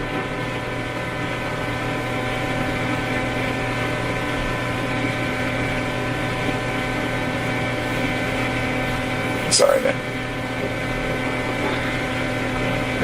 I'm sorry, it doesn't take anything back that I did. I know. Is it possible that in your mind you didn't want them to suffer throughout their life? Was this like a mercy thing? I mean, you can say that like after the fact, but it was just like, I don't, You didn't feel like that during it? I just didn't, I felt like it was just like an anger with Shanann, with everything, that I was just taking it out on everybody that was in front of me that morning. Yeah.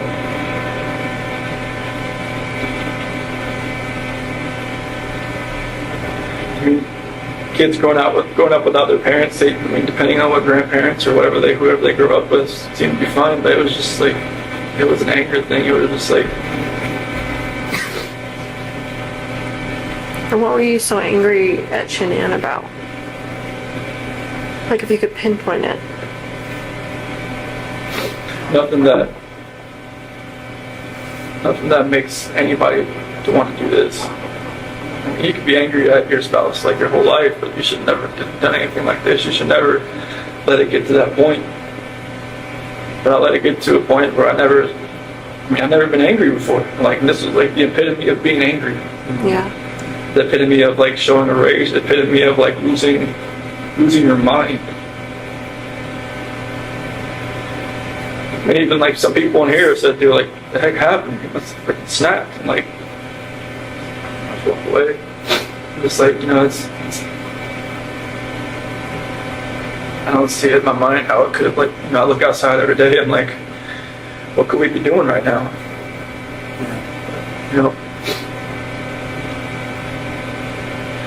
Right now I'd have a 5-year-old, a 3-year-old, and what might be a 1-month-old son. And a beautiful wife. And just like, right now it's just me.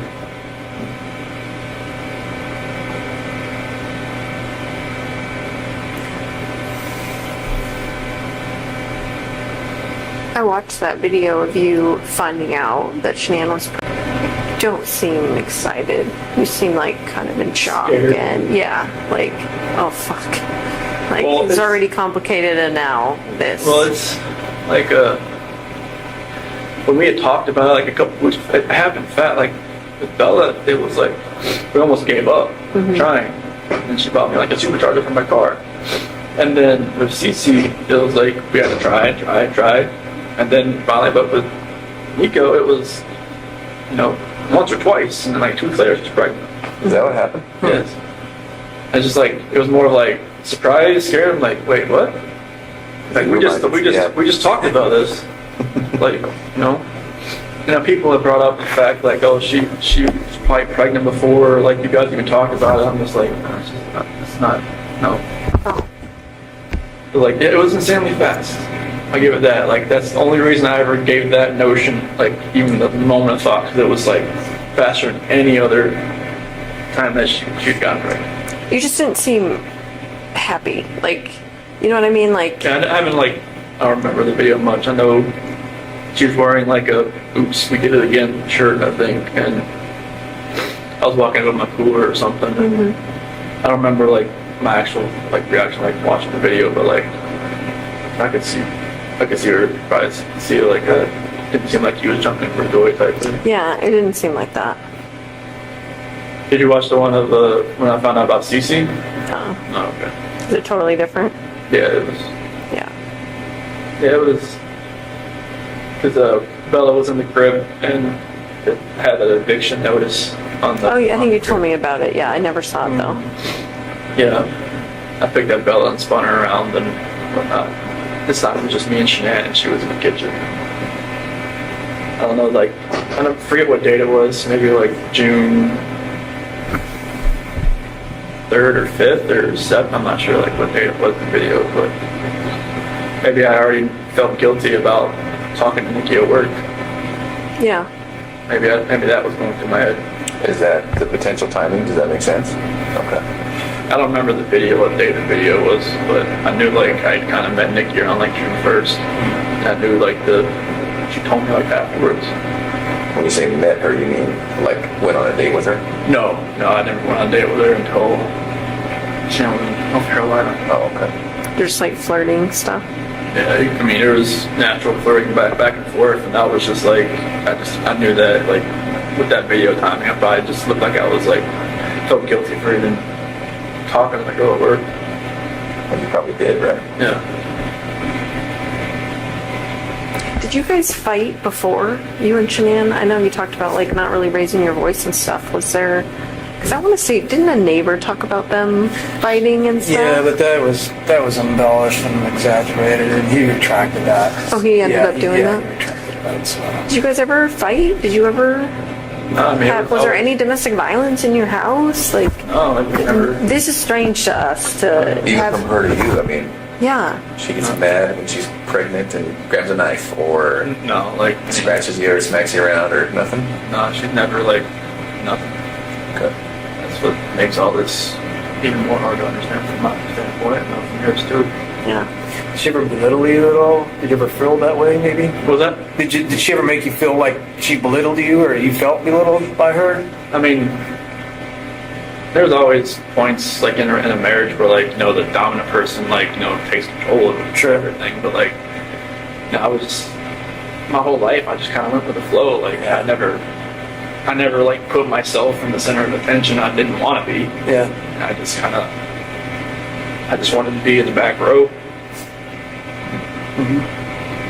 So I mean, if she did belittle me, I couldn't pick an exact point or time. So you never really felt that way about it? No, I mean, I always knew I was like, the introvert. She was she took control of most situations. Like when people came over, like, I knew what our role was. Yeah. Like I watch videos of like cooking, or she'd make like power balls, or or like protein balls, or whatever. Yeah. You just don't seem like you want to be in those videos. No. Like I feel like you were being forced to be in those videos. And correct me if I'm wrong, but that's what it seemed like to me. I hated being in videos. I mean, I did it for her, because Right. it was for her business and Sure. stuff. But like it was, I hated just being out for Yeah. everybody to see. That's why like the whole like the gender reveal thing. I was just like, I didn't want it to be like some live Facebook video. I'm just like, no. Yeah. But like I never wanted to be out there. I know I'm like. Well, even when she was, because we talk about this a lot, Tammy and I and Dave, even when it was, I think it was Florida on some Lavelle or Thrive thing, and she's like, here we are, and it's all expenses paid, and I was like, I remember looking at you and thinking, like, he is not into this video right now. No, you don't look into any of the videos. I'll be honest with you. I wouldn't be either. Yeah. That's not me. yeah, I get it. I mean, I remember you talking about like she would even post stuff for you, like Oh, yeah. because you're technically a salesman too of Lavelle of Thrive. It's like she put me underneath her, and that like anything, like any of my friends or stuff, like anything I do would help her. Right. So it was just, I would send her pictures. Like should I take a picture with your patch? I'm like, okay. Send it to her, and then she'd make a post about it. And she was like, I need to take more control over like your business and stuff. I'm just like, I don't know what to talk about. Right. Like if I wanted to talk to somebody at the mall or at the pool or somebody about this, I just stumble all over my words and just like they'd be like, okay, bye. But no. Yeah. Yeah, I'm not the salesman. I mean, she could sell everything you're wearing back to you, Right. and you wouldn't even know it. Like, wait, I just paid $40 for Right. this shirt. I paid $20 for it. But yeah, those videos were not me. I did it just to support her. Like when she would always say, "Oh, Could you tell her no? Could you say I don't want to be in that video, or was that an option? Probably not. I mean, it's like, she would have been like, oh, why, this is to, help our family. This is for, to help this and that, So I couldn't have told her no. I mean, it would have made her mad. I would have been like, no. I wouldn't even start that just because it's for the business, it's for the family. I was just going to try to help out wherever I can. Right. Did that actually make money? Mm-hmm. So not only just more sales, but it actually put money in your guys' pocket. Mm-hmm. Okay. And she made probably in that last year, probably as much as I did. On commissions, basically. I mean, I know that's a simplified version of it, but Yeah, I mean, it's they don't take taxes out on it, so. right. So that was like the good thing, and they paid for your car. Mm-hmm. So Did they give you an allowance or something to buy a car? yeah, well, if you're a certain level, like a 12K or above, they give you a car allowance once a month. I'm not sure how they made money. The owners doing that. but they did. Yeah. Unless there's just like an insane markup on the product, which I probably guess there is. Probably is, yeah. I'm not sure how much it costs for them to make it. Yeah. Did you feel like a different person wearing those patches? Especially like the Duo, the Burn. I mean, it felt. I mean, like the Apple Watches. Like if you look on it, like when it tells you your exercise, it says I was exercising like all day. Because my heart rate was like up. Oh. Just from those patches. Was it full of caffeine or what? They just have something. They had something in them. I mean, the black label ones, the longer black ones, those had caffeine in them, but it never had that effect. I mean, the Duo Burn ones, the ones that are more of like the fat loss type, it felt like I was working out all day, even though I wasn't. Oh, were you tired? I mean, I know at some points, even Nikki said that, like, I'd fall asleep on the couch, on her couch while I was talking to her, and then, like, pick back up like I never knew I fell asleep, which I don't know if it was, like, an insomnia thing or what, but, like, I wasn't sleeping much. You had a lot going on then. Yeah, but that was the only patches I really felt like a real big difference on, just because it felt like I was working out all day. Mm-hmm. You don't feel like they changed your personality or anything like that, though? Or do you? I don't really know. I know I just felt different on those than any other patch. I felt like I could just go longer and longer each day. Mm-hmm. And I'm not sure like if that was probably a bad thing, because I don't think I was probably sleeping more than 3 hours a night. So would you stay when Shannon was gone, would you stay with Nikki and then go home for to get ready for work? Yeah, I just wake up at like 4:30 and go home and get ready for work and leave, get ready for work and leave. And I just work out when I got back home. Mm-hmm. What were the conversations with Nikki as far as at some point you guys were talking about her helping you find an apartment? So what did you guys talk about as far as your future together? That didn't really happen until like I got back from the beach. So I told her I lied to her like, hey, I had talked to Shannon about getting a separation. And that talk hadn't happened yet? No, I mean, it kind of like, she knew something was going on. Yeah. I mean, we weren't sleeping in the same room, and then she even mentioned the fact like, hey, Colorado's 50-50 state or something like that, and okay, well, I guess she looked it up. But that actual talk hadn't happened. I was just like, I thought it was going to happen. Yeah. And so in conversations with Nikki, I get it. I mean, you're telling her like the progress toward the divorce is a little bit more than it was. Mm-hmm. And then so what were you guys planning? So it was more of like she's going to help me find an apartment that was affordable. That's kind of just around like Brighton or maybe just close to work, like for Lebanon or something around there. That's kind of like where my area was. Mm-hmm. Did you talk about moving in with her? She didn't want that. She didn't want that? Would you have done that if she would have been cool with that? I've been both too soon, I would have thought. It was just, we'd only been really seeing each other like almost like a month, or they just talking about 2 months. That would have been really. She called her house, like her apartment, like her, I don't know, like her, kind of like a shield, or kind of like her, she had another word for it, but. Like her safe place? Yeah, like a safe place or something like that. And she didn't like, people like to invade it, but that's why she always let me come over, because she said she felt like it was fine, like her dog liked me and everything. Like she would say, hey, you just should belong here type thing. Like, oh, okay. So you and Shannon, did you talk about selling the house? At what point did you? And there was some discussion there with Ann Meadows. Yeah, she had sent an email about like how we would go about like selling the house. Yeah. And I think Ann told her about Ann was always about getting pre-approved. Just like like if you're going to sell your house, get pre-approved for like another house, so it's like much faster. Yeah, so you can just quickly transition from one to the other. Yeah. When did that happen? Remember? I think it was either right before we left. No, that had to have been like first week of August, somewhere around there. I think she may have contacted her. Okay. So the plan was maybe to buy a house. I think you told me in Brighton, you're thinking about buying a house in Brighton. Yeah, just like, Yeah, she liked that Adams 12 school system or something. Yeah. So, I think that's what Brighton is, Adams. Yeah. What were you thinking about when you called the school that day, on Monday? I was freaking out. I didn't know, like I was thinking in my head, like, what I just did, what I just done, and I didn't know, like, it was stupid to do anything. Just call the school, to call Ann, to call anybody. I mean, they were right to be, suspicious about anything. Like, 'cause I knew I probably sounded eccentric on the phone and out of sorts, and just, I don't even know what they were thinking. They heard me.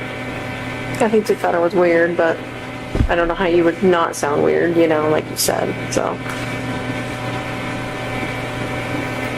So, are you 100% sure the girls were still around and alive when you drove out? Okay.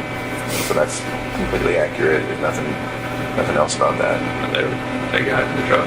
Okay. Where did the blanket go? It's probably in the trash can or something, I think. In the trash? It wasn't like, it was still in my truck. Okay.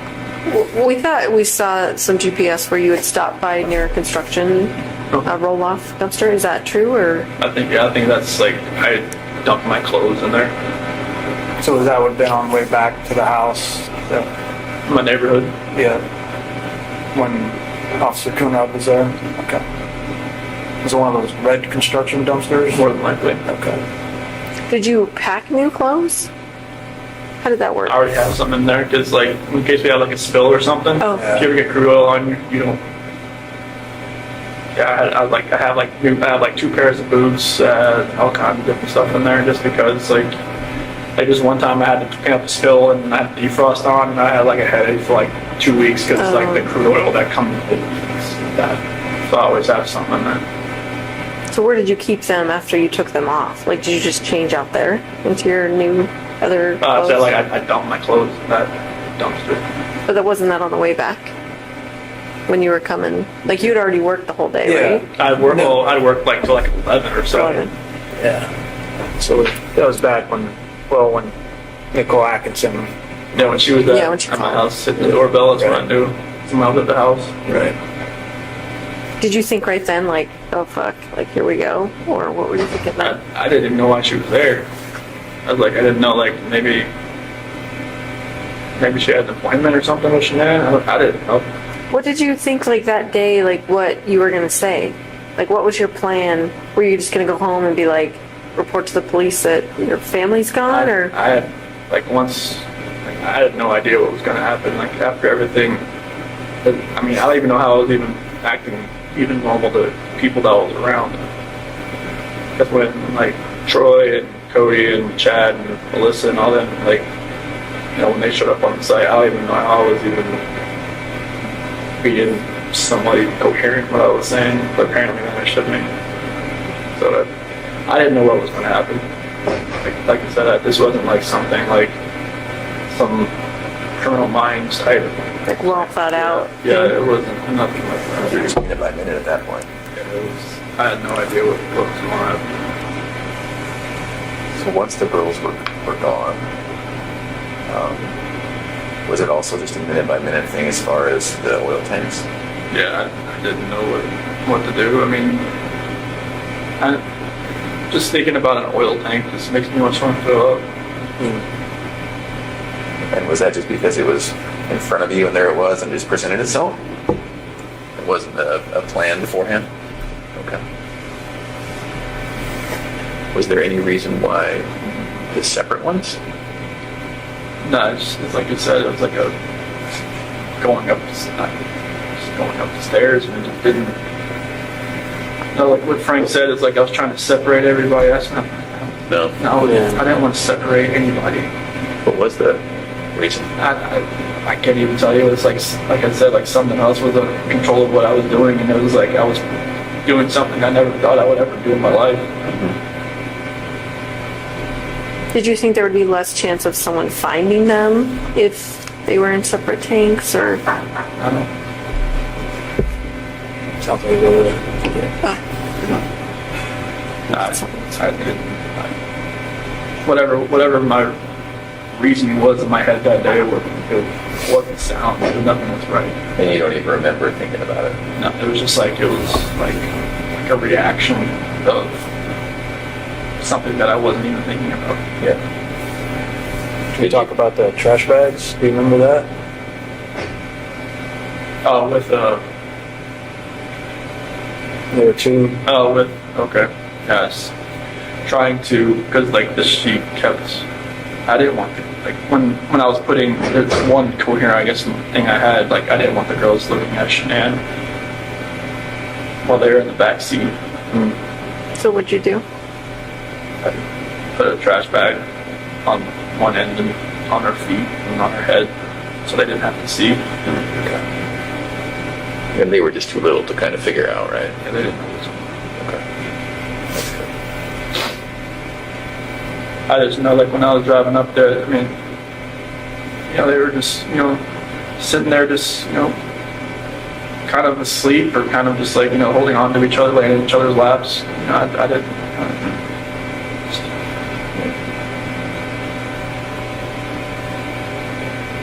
Do you remember having any thoughts or thinking about why not just putting them all together with Shanann? Honestly, it was just happening so fast. I had no time to really have a thought that was my own. Okay. That wasn't like dutifully trying to separate anybody passing away, trying to keep anybody separate. And everything, Frank, Sandy, and Frankie said, I don't hold it against them. I mean, they can hate me they have a right to hate me for the rest of their lives. They don't hate you. In fact, while we're on the subject, I speak with them weekly, and I told them that we were going to come here and then hopefully would speak with us. And they told me to tell you, understandably, they're devastated. But they actually said that they love you. They still love you. And Sandy explained it. He's our son-in-law for 8 years. I can't just turn that off. So they don't hate you. They don't. That's amazing to hear that. Yeah. Well, and I can tell you, Sandy was the one that was most resistant to penalties in this case. And she said that. She told me that from the very beginning. That she didn't want that. It's God's decision. It's not her decision. And then she told me that even then. So it's not just a one-time thing that she has said it to me. It's been over the whole course of the event. So that's probably one of the most honest things someone's ever told me. So it's pretty amazing. Faith is. She's obviously a believer. So am I. I get it. So I understand it. That's amazing to hear that. Yeah. Good people. I would have figured they would have hated me for. They don't. I mean, yeah, anybody would think that. I certainly would have, but I have to admit I was surprised, really taken back by that. But they certainly don't. What did they say when they knew you were coming out here? They said they want to know details because they need closure, and that's really all they want. And they want to keep it private. Yeah, I said, absolutely. We'll talk to them about what you told us, and just so they can put it past them, because they're having a hard time dealing with it and trying to get past it all. And I think that may help, just to know. Closures, I mean, my parents still think, I told them I pled guilty for a reason. Right. Right. And I told it to them when they had that video phone thing in Colorado the day before. I pled guilty. I plead guilty for a reason. I didn't just I knew other people were watching. I didn't just go in and like, just say anything. Like, they seemed to take it and be okay. And What made you do that, Chris? What made you plead guilty? I didn't want anybody else to. I didn't want them to go through this for 2 or 4 years. I didn't want my attorneys to lie for me for 2 or 4 years. Like they would have done anything I told them to do. Sure. That's what they're. I don't see how they can do that. Like, that's what attorneys do. Like they take their defendant and they say, like, what happened? Okay, we'll go with that story. Like I told them everything I just told you guys, and it's just like they got together. Like, well, if they ever offered a plea deal, would you ever want to like just plead guilty to? I'm like, yeah. I mean, if we can end this, end it. Like I was like in September, I told them that. Really? Yeah, but it was way too early, and the prosecution was still doing their investigating, still grabbing evidence and all kinds of stuff, and that wasn't even really on the table. So I think it was like around Halloween. I think that's when the prosecution went to Frank and Sandy and Frankie's house, and it's talking like, if we can end this, would you be open to that? And that's when like the whole death penalty and everything, all that conversation happened. And I guess they were surprised that it would just be over. Yeah. And We were all in shock. I'm not gonna lie. yeah, it was like, It's like we were going 100 miles an hour and then we just hit a brick wall. Like that's what it felt like to all of us. So I mean, obviously you had more time to yeah. I mean, contemplate it than yeah, us. I told John and Kate and Sophia and everybody, Amy, hey, if we can just stop this, and like, I know it's, everybody's telling me to fight this, there's no like, there's like, everybody's saying there's like not enough evidence to such this and that, and I'm just like, no, this needs to end. Like, I don't want people to have to, because for Frank and everybody to have to fly back to Colorado every single time and get reminded of this, like, I'm not sure, it's never going to go away, but to actually have to come and talk about it, have other people talk about it, have all three of you get on the witness stand and say what they saw, what they've seen, what they heard on tapes and everything like that. It's just like, I don't want people to live that over and over and over again for years. Like, if I could just end this for everybody, and then like if there's any closure at all, they could start then instead of like 2022. But everything just like, 'cause I know it'd only get worse for everybody. So did it have anything to do with you not having the death penalty? No, like, I mean, honestly, like, when I was sitting in that cell, I felt like I should have died. I mean, I was listening to everybody telling me, like, hey, if you do this and this, you can hang yourself in that cell. You could do this and that. They were like telling you stuff. Yeah, you could drown yourself in the toilet if you wanted to fill your toilet bowl up or something like that. It was, they've been there a bunch of times. And, like, I was, at one point, I was listening to them. Mm-hmm. I was just like, I just felt like maybe there's a different purpose for me somewhere. Maybe it's here. I don't know. Like, I prayed to God every day that He would move me away from Colorado, like move me away from like the DOC there, because I just knew, like, 'cause they were saying there was a hit on me. They said if I was going to a DOC in Colorado, like, I'd last a week and I'd be dead. Because of like the gangs and all that kind of stuff. So like, I just felt like God moved me here for a reason, and I'll, hopefully I can help people that way. But like, I didn't want my family, I didn't want Shanan's family, all of our friends, like, having to go through that, because after a while I knew it was like, this stuff was everywhere. And I knew, like, all her Thrive friends, everybody, that was just like, it would just broke, just put that hole in their heart just a little bit bigger every time. I didn't want that. I knew it would have gotten worse. I didn't want it to get any worse than it already was.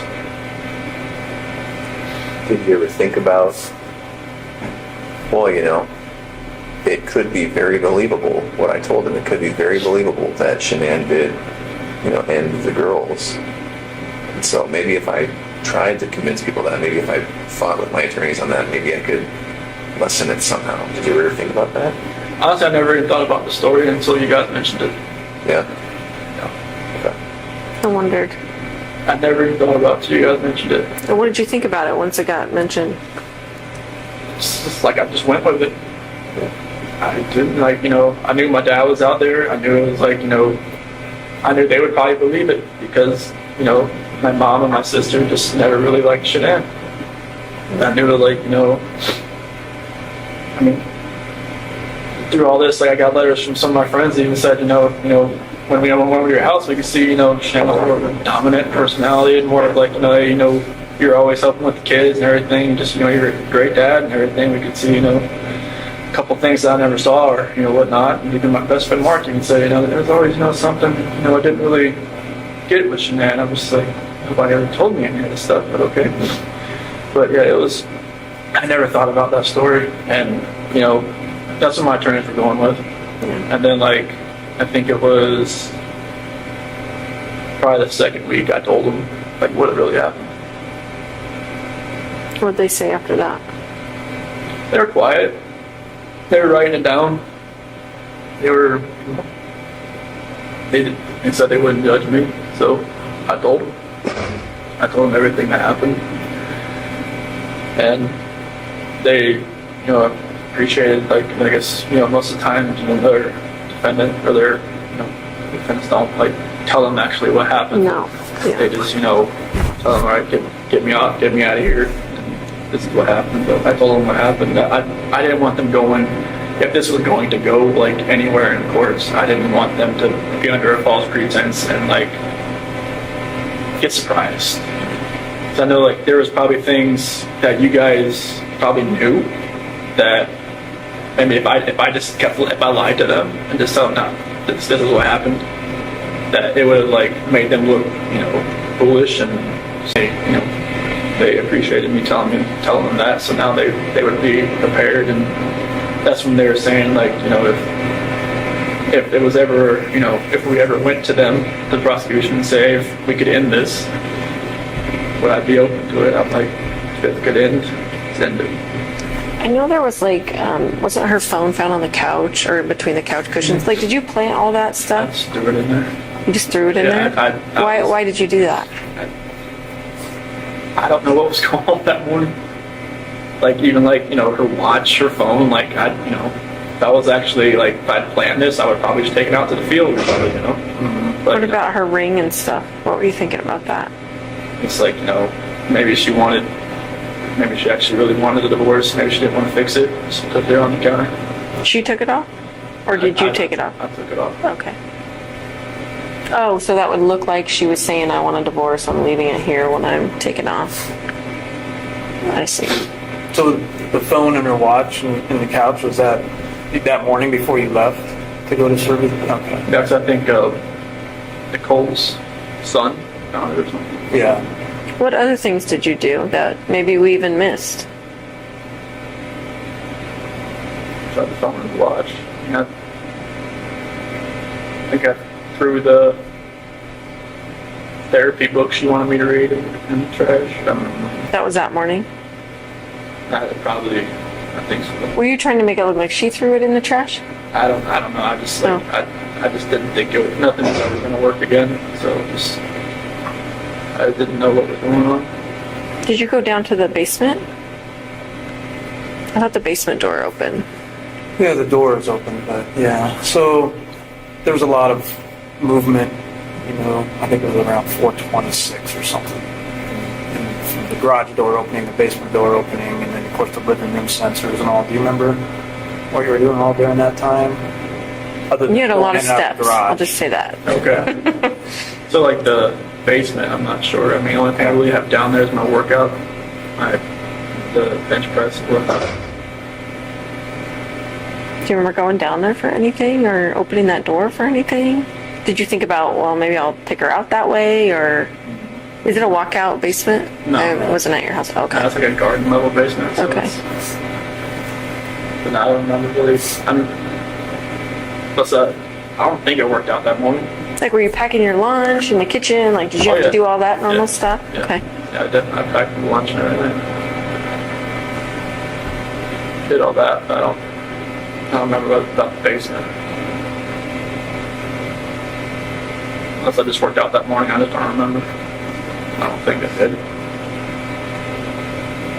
So one of the more, Unless there was a trash bag down there then. Yeah, you got trash bags from there. Maybe there wasn't any in the garage. I went down there and got one. Do you normally carry a roll of trash bags in your truck? No. So there was a roll in your truck. There was? Yeah. Maybe I just grabbed it and brought it with me in That would have been kept in the basement, maybe, or the basement or the garage. the garage. I'm sorry, what were you saying, Graham? one of the more kind of poignant or tender moments in all of this was seeing you with your dad when he came in. What was it like when you picked him up at the airport? It was very strange. It was kind of like I almost knew this was probably the last time I'd ever see him on the outside. In my head, I knew that. Yeah. What'd you guys talk about? Honestly, like he just wanted to talk about sports. He's like, you know, he's always the kind of like, you know, distance himself from like a problem type thing. Like, you know, when, like if there was ever an issue or anything like that, he always want to talk about, like, just bring up, like when I would try to get him to quit smoking, like all the time, like that's after like I graduated high school and whatnot, he would. Are you talking about cigarettes? Yeah. Okay. And he would always like just change stuff. He'd be like, oh, you heard what happened in the race? Football, just something. I mean, he just never wanted to, like, you know, he said, okay, yeah, I'll get to it, and he just boom, something else. And, you know, I just kind of felt like it was kind of like that, you know, like he asked like a few questions, like, you know, do you know where they're at? And do you think, you know where they're at or anything like that? And I just, you know, told him no. And then, like, just want to talk about sports and just like normal things. And just kind of, I'm not sure if he maybe knew anything, you know, maybe he kind of figured out something maybe happened and just wanted to talk to me as his son. Is it possible he saw that you were in a stressful situation and wanted to do what he always did? Yeah. Make things comfortable? I think that was a good way to put it. I bet you picked up a lot of that from him. Yeah, because in stressful situations, like I mean, the gray hair didn't show it, but like I try not to be in stress. But you know, it's like, you know, I worked on cars. There's a lot of stress because it's always, you know, it's on commission. You know, you get paid what you do, not by showing up. So, you know, then Darko was a little less stressful. You know, I got paid just to be there. But, you know, Was your dad's marriage like yours and Shanann's marriage, as far as like your dad was the more passive one and your mom was the more my mom dominant? was always the more aggressive one. Was she like Shanann in a way? I mean, were you attracted to Shanann because she was kind of like how your mom and dad's relationship was, or? It was like, you know, it almost mirrored like her mom and dad's relationship, honestly, because her dad's like my dad. They're both like kind of calm and cool. Like, I could see that, yeah. And her mom is very. Sandy rules that roost. Oh yeah, yeah, very. And it's just like, you know, I kind of related it to that. It's like her mom always said, like, she always told Shanann that she would marry somebody else kind of like her dad, and I felt like I was kind of like her dad. I mean, I wasn't like, you know, I couldn't build a lot of things he could, but you know, our personalities were kind of like, you know, I was always, you know, I think he really liked me the first time he met me because like I was helping Shanann with this. She had got this car from the dealership that she worked at, and she was driving around and felt like, you know, the wheel was about to fall off. And I pulled over where her dad was, and I got her meat jacked it up, and I was like, you know, trying to fix everything. He said like any other guy she ever dated would have just like stood by and watched me do it. And so like that's when he really like kind of like me. Took to you. It was just like I was always wanting to help people, not to hurt anybody. Well, and you helped her all through her lupus, and you're at the colonoscopy, and you're jacking up the car. And Yeah, I mean, anytime she had an issue with like a car at the Dirty South Customs, like I would just go out to work, see what I could do with it. You know, I would just, you know, do whatever I could to help. Yeah. Well, and I think one of the reasons Frank and Sandy work so well is because Frank let Sandy be Sandy. Yeah. And they probably both saw in you that you let Shanann be Shanann. Yeah, I just like, you know, I didn't try to change her. Right. Like I just let her be, you know, who she is. Yeah. She's like, you know, she's gung ho. She's, you know, she knows what she wants. She's gonna go get it. Yeah. And I didn't say, hey, you know, you can't do that. And that's what her first husband did. Yeah. He controlled everything. He tried to be Sandy, and it didn't work. And she turned into almost like me. She was like, she just kind of like played back and just kind of like let him do what he was doing. And I think she learned after that she could just be herself. And with me, she could definitely be herself. Yeah. So that's how it worked. So do you think your dad had any inkling? Because I'm trying to remember the timing. He showed up when you were still walking around. You weren't in any trouble yet. When Ronnie came in. Yeah, I had met with you the night before, like 3 or 4 hours. And then I was at Nick and Amanda's house. Okay. Right there, and that's when I went to go pick him up. Okay. And when you picked him up, it was early that morning, right? It was like 10:30, I think, when his flight came in. Okay. And then so from there, you guys probably drove home and then to the police station. Yep. And the talks there were no type of confession from you. Okay. No, it was like, he was just gonna wait. I Okay. told him, like, you know, if you're hungry, there's like that barbecue joint down the street, and like, you know, it's good. And just, you know, he told me he never left. He didn't. I wasn't lying. Yeah. He was faithful. He was. I mean, I don't know how he lasted that long without food. We ended up giving him food. Yeah. Oh, okay. He was great.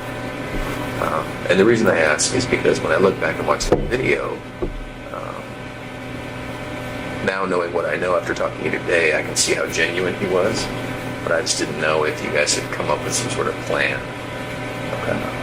No, he never talked about anything Okay. like that. If I had told him anything, he would have probably just told me to just tell him right away. I think you're right.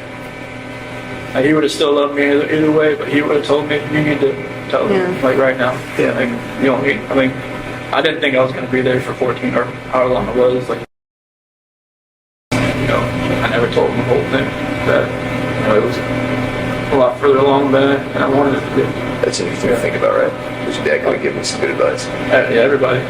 Now, this is my friend Mark. Oh, My I'm dad. sorry. Yeah. When I was in San Diego. Oh, I gotcha. So you think you told Mark about that, hoping he maybe questioned you about it, or? Well, I was, because, you know, Mark, my best friend, you know, I grew up with him since I was like 8, 9 years old. Yeah. So, like, he had been married before, and it didn't work out. I guess they were stationed together or something, like, over in Korea. And,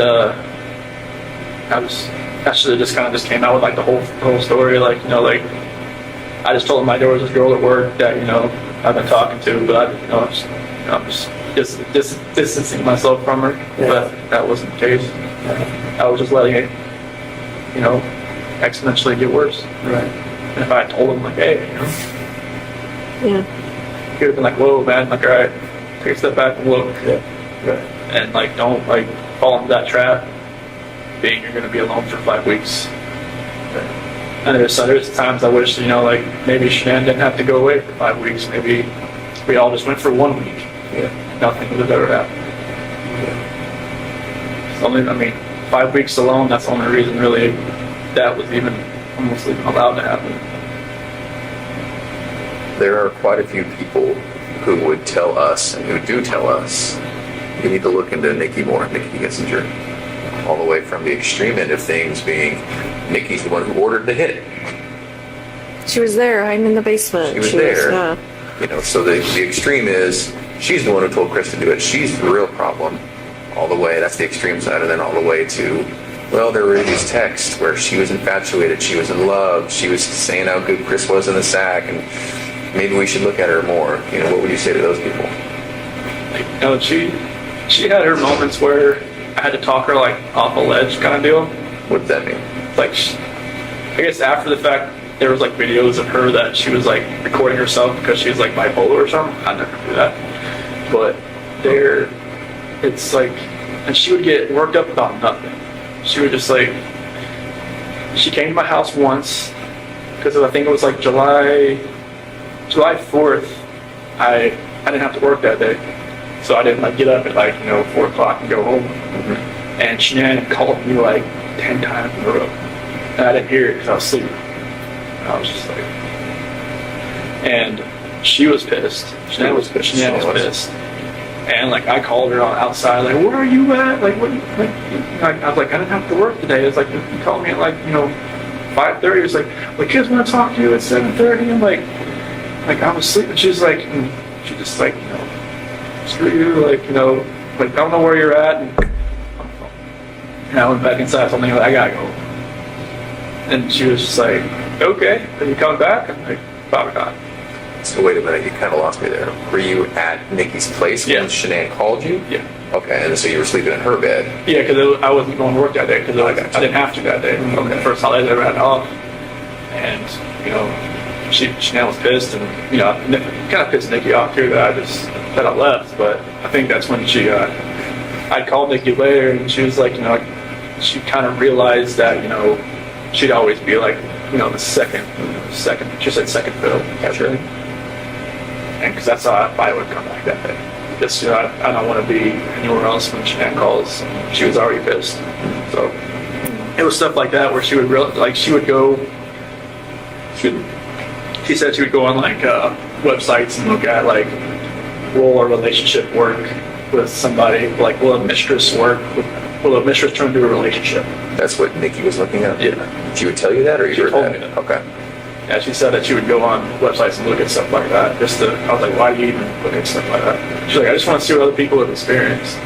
But like, so that confuses me though, because I thought earlier you were saying she thought you were heading toward a divorce. So why was she looking at herself as a mistress? This was later on. Oh. Like, in August, like the first week of August, when I told her, like, I had that talk with her about separation. Uh-huh. That's when, like, she started looking at, like, apartment and stuff. But, like, during our July relationship type thing there, Oh, I see. that's when she was looking up, like, if it would actually work. Okay. She told her friend Brittany about it, I guess, and Brittany told her not to do it, but she said she already made a decision. Okay. And so, are those people absolutely wrong about Nikki? She wasn't asking you to get rid of your family? No. Are you sure? Yeah. Okay. And no part of any of this was because she put it in your head or asked you to, or No, she never. I mean, this whole relationship contributed to it, Sure. but she didn't want me to. I mean, was it ever like, I wish you didn't have kids, I want to have, kids of my own with you, like, She never knew if she wanted to have kids, but she said that, at one point she said, I'd like to give you a son. did she know that Shanann was pregnant with a boy? No, Did she know Shanann was pregnant? no, And why is that? You just didn't tell her? I didn't know. Like, because we had met. But Shanann put that on Facebook. That's Like, how did she not see I that? don't know. Maybe she did. She just was waiting for me to tell her, or she put it out her head. can I ask you a question? A lot of people think you named Nico after Nikki. So what was that about? Nico was actually a name that Shanann liked. Okay. Shanann thought of that one? Yeah, I wanted to spell it like N-E-K-O. I thought it was like Nico that way. Mm-hmm. But she said N-I-C-O. And I thought it was like Nico or something. Okay. Because Nico is more of like an Italian name. Italian, yeah. So, and like Lee for, my middle name, my dad and all that. But like Nico is like, that's a name that she always liked. Okay. Did she name all the kids? Did she name Bella and Celeste? Yeah, Bella, because Italian means beautiful. Marie, mom's middle name. Celeste is her grandmother's name. Catherine's Shannon's middle name. Did you have any input in their names? I liked them. I was like, if we had a third child, I was gonna, maybe we could have like Lee in the middle name, but I knew like the girls' names. It was, I love those names, so that's cool. Mm-hmm. Especially like with the, we have little nicknames for them, like Belle and Belladine and Cece, obviously. So it was good, but yeah, Nico was, Okay. Can we go back to the house on the 13th? So, at one point, right when you got back there, Coonrod was there, Officer Coonrod, and Nicole was there. Mm-hmm. And then you went in the house and you were for about a minute or so before you let everybody in. Remember what you were doing in there at that time? So I went into the garage, Right. and then I ran around and I opened the front door. Yeah. Opened the front door did everybody come in through the garage or the front door? Everybody comes through the front door. Yeah, so I came in, I went in through there, I came in, opened the front door, and I ran upstairs. I just like I was looking around. Okay. That's after everybody? Did you go around the house at all before you opened the front door? No, I didn't run around the house. I stayed down the bottom, on the bottom floor, and then Yeah. went and opened the door. Yeah. Okay. Just curious. And I ran upstairs and everybody else, and that's when Nicole's son was on the phone, and I was going acting like I was walking through the house. Yeah. Shanann had her bra on. Was that normal that she would sleep in her bra? Every once in a while. I mean, she just got home from the plane, so she didn't even take off her makeup or anything. Maybe she was just that tired. But normally, I don't know. Did it not come off when you guys had sex? I don't think so.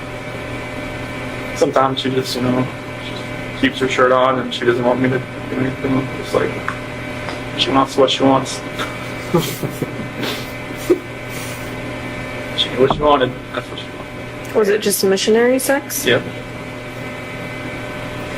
And when her final resting place, was that just naturally what she was wearing? You didn't change her or anything like that? Okay.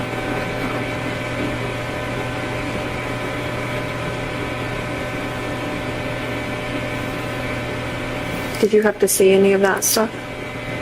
Pictures or anything? No. I asked not to. Okay. They said I could. I was like, no, I don't want. I've prayed for those hazmat workers that I'm sure it was hazmat, right? That had the You were part of it. yeah, and like We were all there. We were all there. I'm sorry, guys. I never wanted to see it. I prayed for that. I'd rather have to be there. I never wanted to know what the aftermath was. And they said like if this ever got like a preliminary hearing that I would have to see them. An initial reaction. I was like, prepared and not have a reaction. An initial reaction. Do you feel like your lawyers were fair to you? Yeah. Yeah, they were my only human contact, really. Yeah. They're kind of like, almost like a guidance counselor, almost. Yeah. Did you feel like you were driving the bus though? With your decisions you made Yeah, or I no? was like, there's a lot of things I didn't really know what was going on behind the scenes. Like Sure. maybe there's a lot of things they never told me. Like, like stuff that came out like afterwards, like the whole Nikki Kessinger article in Denver Post and all that kind of stuff. They told me like afterwards and everything, but I always felt like anything I was telling them, they were going to do. Like the whole taking the plea deal and everything, I told them that's what I wanted to do, and they asked me like, I think like 100 times, are you sure you want to do this? Are you sure? Like, once you sign this, like, I guess like up until sentencing, I had the time to like, back out. But like, they always, even before we walked in the courtroom, like, are you sure? So yeah, this is it. Like, okay. They never told me this is what you have to do. They always just said, this is your decision. Like, if you want to take this farther, and John said he was right. He had all kinds of motions written and all kinds of stuff that were like really creative, and because he'd never been in something like this before, and he was ready to fight. And I was just like, I didn't want you to have to do that. Not for me. Not for something that the story isn't true. Because it would just only got worse. Right. For everybody, for all three of you, for everybody that was involved in it. Are you still glad you did? Yeah, I never thought I'd be in prison the rest of my life. But like I don't want people to have to keep going through this every day of their lives, knowing that there's a trial hanging over their head. Or if it ever got that far, I don't know. But like I didn't want people to have to relive it every day. Yeah. Did they have to ever see the pictures? Can you say that again? Did they have to ever see the pictures? Frank and Sandy and all that? No. I didn't understand that. It's some things. They didn't see anything bad. Okay. Yeah, we shielded that from them. That's one thing. I just didn't want them to have to see anything or hear anybody talk about anything, any part of it. Or like, anybody bashed their daughter, you know, like anybody to ruin, like, you know, to hear what, you know, some of my friends had a negative, you know, impact on her, from her, or like had a description of her that they didn't match, you know, something like that. I didn't want them to hear that either. Like, I didn't want them, like, you know, anybody have to trash her memory. Like, I wanted, like, them to know, like, she was, you know, she's loving life, she's beautiful, she always helped everybody else, all her friends, her best friends, everybody. I just wanted, I didn't want anybody to take away what she did. We tried to get you to say that night, I know, but do you remember that? I remember. I was just like, I know you obviously weren't ready to say that then. I know, it's like, you know, like after my dad left, we both came in like, all right, we got most of the story, let's get to the true story. I'm just like, I just wanted to bang my head against the table. But in the end, I think you did the right thing. And even though it's hard to hear, there's a lot of people who thank you for what you did. You know, I think your whole life has been thinking of others, except for one brief moment. You know, I think you really did think of others when you made that choice. So I personally thank you, right? Because it would have been hard for the three of us to go through about this hard, and for everyone else about that hard, right? Yeah, it was anybody that was family or friends, right? And you know, just exponentially harder for everybody. Yeah. I think you did the right thing. So you haven't told your parents what happened, you just told them I'm pleading guilty for a reason? Yeah, I've told them, like, on the phone, even, because they're still... You should fight it, you should get...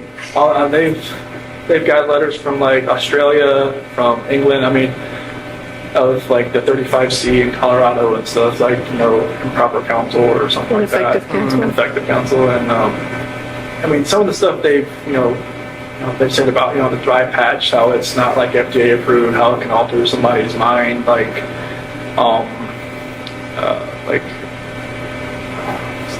there was some kind of condition, but there's something else they call like CPSD, complex post-traumatic stress disorder, something like that. Have been like, some people from England have had it. It's like they've been in an emotionally abusive relationship and stuff like that. I mean, just like, you know, some of those subjects they put in there, like, yeah, I can relate to it, but like it doesn't make up for the fact what happened. But like they've got a lot of support they've got a lot of hate mail, a lot of phone calls, a lot of, like, you know, stuff like that. I wish they never happened. But they, you know, they get some support, which is good. But on the phone, they still think, you know, there's a chance that I could get out. Yeah. I mean, you don't want to ever think your kid's going away forever. Like, you don't want to fathom that. They tell me to fight it, like, you know, they don't die every day, but on their bad days, they'll get a bad message or a bad letter, and then I'll just kind of revert back. Is it more your mom or your dad? My mom, she loses it a lot.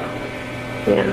On the phone, my dad's usually trying to, you know, like, hey, don't talk about this stuff on the phone with him, because it's just gonna rile you up, and it's gonna make him go back to his cell, and he's gonna think about that all night. Right.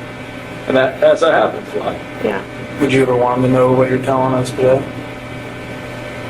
I'd rather just tell them myself. Yeah. So they're coming. I think they're gonna try to make a visit in like May or so. So do they still think that Shanann killed the girl?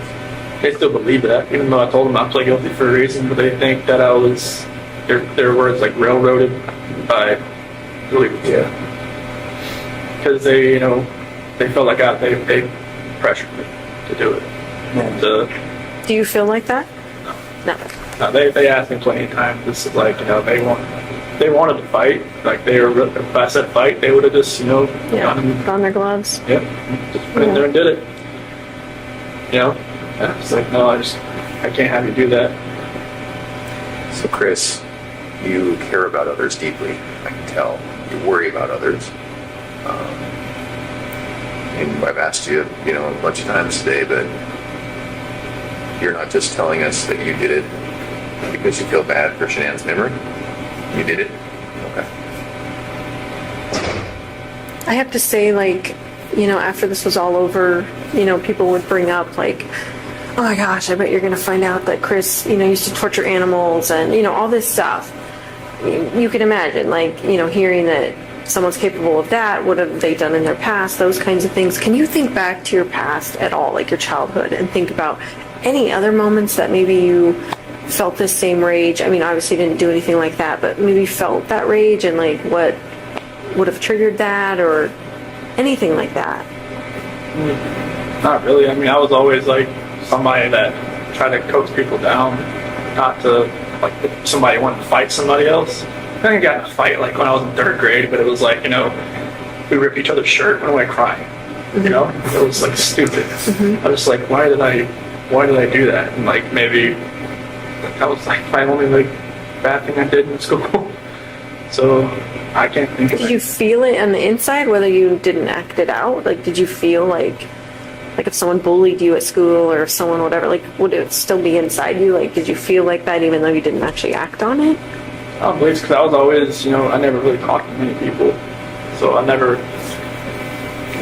mean, people knew who I was, but they didn't really, I mean, I never really spoke to many people. That's why I never had a girlfriend in high school. I mean, I was always kind of like, just fly under the radar. Did you feel like you had low self-esteem? I won't say low self-esteem. It was just like I didn't want to be a part of like a group or a clique. I just like, you know, I had a couple friends, sat at the lunch table with them, or sat out in, they call it like the fish pond area, and you know, just chilled out there.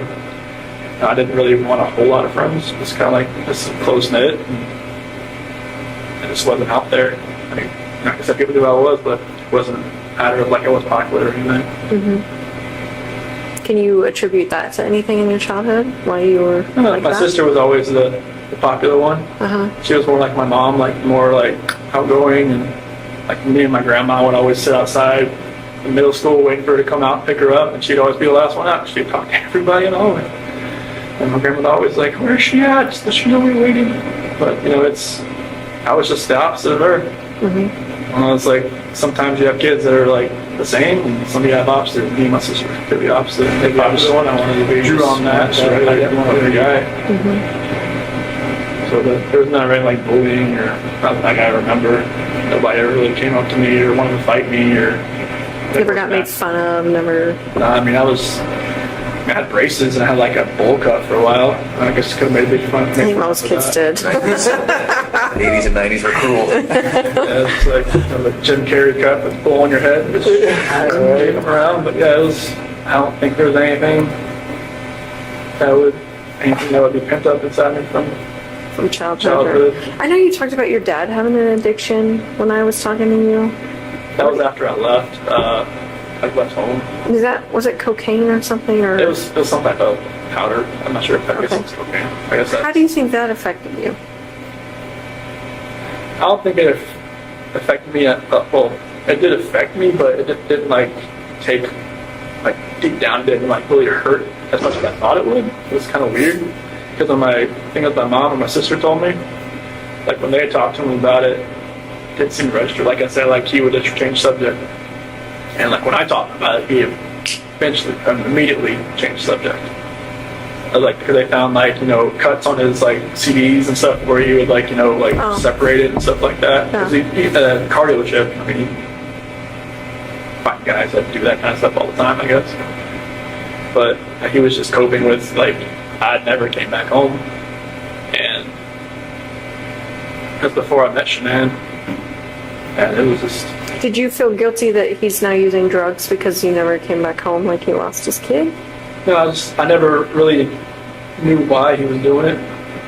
After the fact, I knew it was because he was coping with that, but I never knew why he really actually turned to drugs. My mom thought he was having an affair because like, all this money was going somewhere else just for the drugs. But like myself, I never used drugs, so I always try to tell him like, hey, like what's going on? Like why do you need to use this? And it's like you could use this for a whole lot better things. Just don't throw your life away. I mean, like because you can see in his face, like it's like eyes like everything was getting like like the blood through your face and like your skin was getting all loose and like he was losing a lot of weight.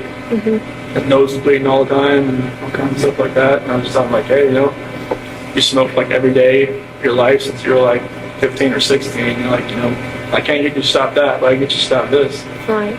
And he put it away, I guess, pretty quick after I talked to him about it. Do you think you were closer to your dad than your mom? Yeah. Yeah, we always went to races together, and just, you know, he always came to my sports, played a couple school sports, right ball, all that kind of stuff, you know. Yeah. Mom would come too sometimes, but my dad was always there. Always there, yeah. Even if I wasn't playing, he'd just come there just in case I can't win in there. Aw. So that's cool. Yeah. Well, I wondered if they hadn't visited because they weren't ready to visit, or if it was a money thing, or, you know, like Visit here? getting the or- time off. Colorado? Yeah, you. Like, Visit here? Yeah, visit here. Well, I just told him, like, well, we can't drive in the snow, so it's kind of like, you know, I don't want. These roads are bad. Yeah, it's I think it's like an hour from either Madison Airport, whichever Yep. way it is. I told him, like, wait till springtime. Pretty bad. Yeah. Pretty brutal. It was yesterday. Do they have money to get here? They sold my toolbox to get some money to come out here. Okay. So yeah, so they'll come out here, like they said April, but I was like, you know, just maybe push it till June. They said they can somehow have a blizzard out here in April. Yeah. Sometimes too. Like The late spring blizzard, yeah. so the lake effect stuff's crazy. Yeah. And how are you doing mentally? I mean, the first time I didn't know I was coming here. Obviously, I mean, when I was at DRDC, like Swooped you up, didn't you? I was there a week. Like first day I got there, they put me through the ringer. Like I had like 11 tests to do, like mental tests, like reading, math, all kinds of stuff to see where my IQ was. And then I just sat there the rest of the week. And then Sunday came along, and after dinner they said, "All right, strip down and put this on." I'm like, okay. And then walked outside and put me in the van. I'm just like, good. I had no idea what was going on. And then we stopped in Sterling, which really freaked me out. I was just like, I don't want to do this, because I heard so many horror stories about that place. And they just stopped to use the bathroom, and then we kept going. In the prison? Do they use the bathroom at the prison? Yeah, it was like at the watchtower outside. Oh. And we went to Nebraska, sheriff's office there, and then another sheriff's office in Iowa. Used the bathroom, eat breakfast, and then got here. I asked him, I only talked to him once. I'm like, can you tell me, like, where we're going? Like, just to Destination State? He was like, I don't know. So it was like one of those, like, transport vans, like, where it was, like, at just the middle where I was sitting there, and I could see out the window, and I could see, like, they would put in an address each time. Like, they had, like, 4 sets of addresses to each one they had to go to. They just would never tell me where we were going to end up. What did they say your IQ was? I know it was like 140, 35 or something like that. Is that high? I don't even know what. That's good. That's above average. Yeah. It was taking me back to high school for real. I'm like, Train parts of the city on all that stuff. yeah, there was a lot of word problems, a lot of like geometry, a lot of like, you know, patterns. Like if this was moved this way, and then it was like a series of them. Like, all right, what's this one gonna be? Just a lot of stuff like that. But like the further you got along, harder it got. I was just like, it's like great. It was like they give you this little take that pen and take the little tube out in the middle, and that's where you're using to fill in these little Scantron sheets and everything. I felt like I was in high school again. Do you know how long you're going to be here? Neither do I, by the way. And do you know, are you going to get a job? If since I'm staying here, or since I've got staffed here, that you have to work. Oh, so what's your job now? I don't have one yet. Okay. They haven't moved me out of the acceptance and evaluation, assessment and evaluation You're project. still in that phase? Okay. And how long will that take? Oh, right now, like since I've been staffed here, I'm just waiting for them to move me over to a different unit.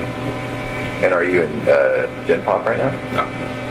No, I'm in a unit. There's like 11 or 12 of us on there. There was like 22 when I first got there, but they've been transferred to the other prisons around. And what are the other guys like?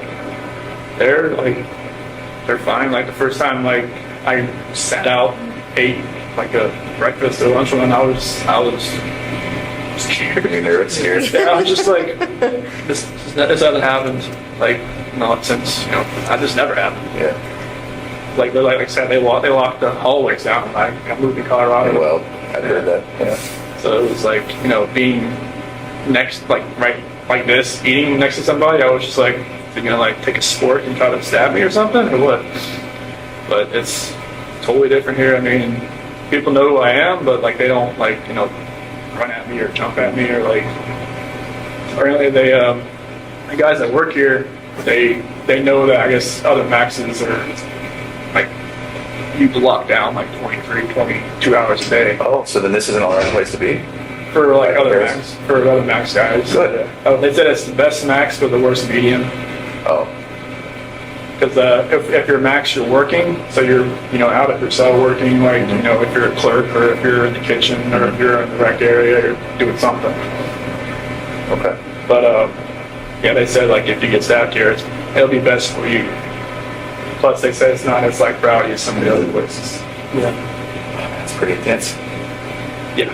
So like, I mean, I'm going to the GP area. I just don't know when.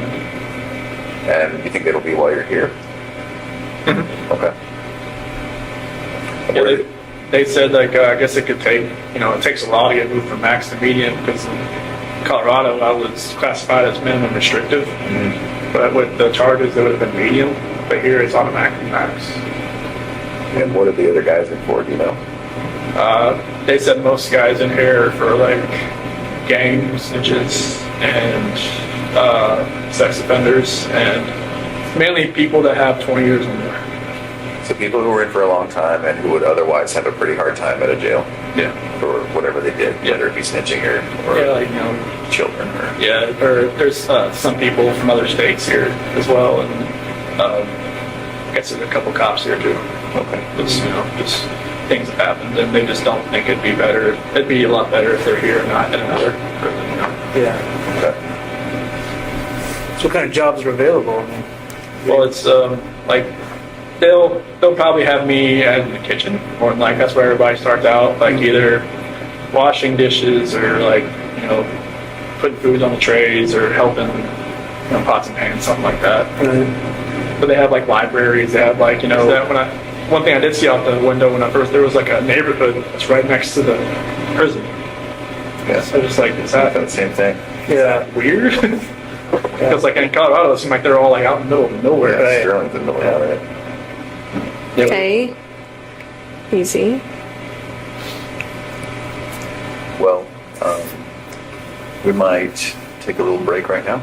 I think it's almost time for you to eat lunch. Yeah. Like 20 minutes. Yeah. But like the polygraph, everything just like. I look up the time. I'm like, oh wow. It's been 4 hours. Holy cow. They might let us come back and talk to you. Okay. There might be a couple more things we want to go over. Is that something you're up for? That's fine. Okay. And then the other thing is, we might be back in a month and a year and 2 years, if you're up for it. Now that's way down the road, but I guess maybe in the back of your mind, just think about that. And I hope so far today's been all right for you. Yeah, it's been. Honestly, when I walked in, I was just like, wait, I know these Where do I people. know these guys? I looked at you, I'm like that's not the site counselor. That's oh my gosh. Okay. Yeah. They're Colorado people. So let's pass that A&E sergeant. I was like, all right, who am I meeting? I go. Yeah. It's not the A&E sergeant. Yeah. So there's a possibility we might not make it back today. I just want to let you know, but we might. We really appreciate you talking to us. Thanks for coming. Total took me off guard. I had no idea this was happening. Yeah. And again, this isn't it. Your case is over. It's closed. So that's not what today's about. Right. We really appreciate it. You did a lot of things really good, really well, really good. Made a lot of good decisions. Obviously, we're here because of just one bad decision, but I think that you've taken steps to get past that. So yeah, we might come back after lunch if that's all right. That's fine. Okay. Cool. I'm gonna go see if I can grab somebody.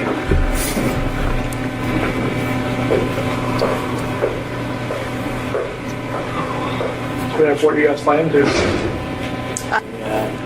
I think I had the better drive. I think you might be too. Mine was like 50 minutes. Theirs was like 2 hours. Yeah. It was snowing. It's pretty Lake nasty out effect. there. Yeah, the wind's blowing. Not like wind like Colorado then? It's a hell of a lot colder. Yeah. Well, and yeah, the roads aren't getting cleared like they would get cleared in Colorado. I think they just have so much. Yeah, you it know, just that- comes in and just dumps. yeah. Colorado, it just melts within a couple hours. Right. Here, just honestly, I haven't seen it melt here since I've Well, got. that's the thing. Everyone's Yeah, houses are just piles. piled, like, oh, it's the next snow, and they just pile it on top. So it doesn't look like anything melts. No. Which is the problem. So Okay.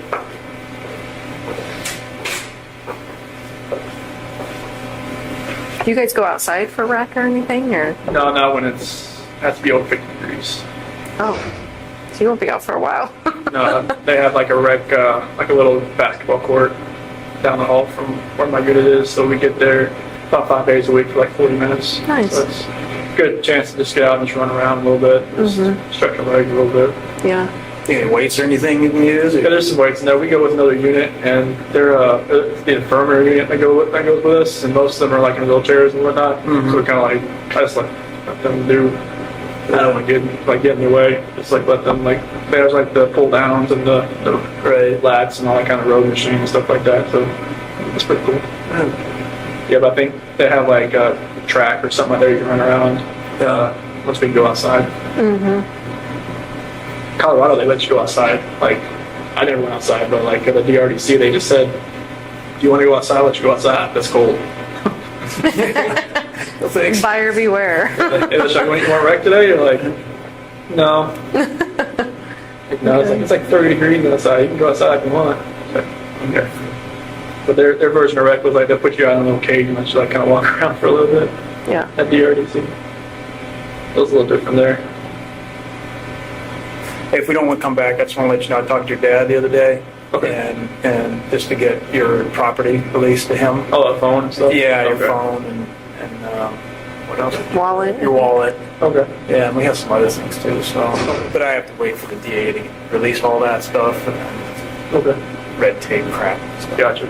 But then we'll send it off to him. Okay, awesome. Thank you. Yeah. Yeah, I know he wanted my phone, just that it was Yeah. on pictures on there. That's what he said. I think I had that phone since like 2016, so there's a good amount on there.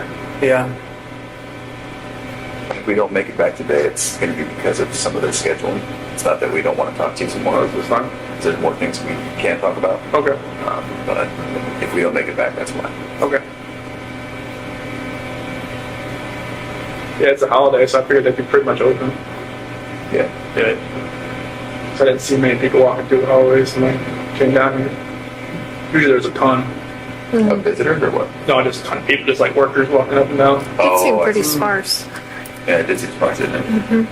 That was one thing I was shocked about when I walked around here. I was always used to seeing everybody in handcuffs walking around the hallways. Here, That is interesting, right? I thought the same thing. I couldn't tell who was who. yeah, it's like You can't necessarily you tell. you see the red tag, it's like an inmate, but somebody else, somebody works here. Oh. Or like somebody that's like actual civilian that works here. So then you're not in shackles and handcuffs that often? I haven't been since I got here. You're kidding. Huh. That's why I was amazed. I was like, when the guy took me in the hallway, I was like, anything? No, just keep walking. Yeah.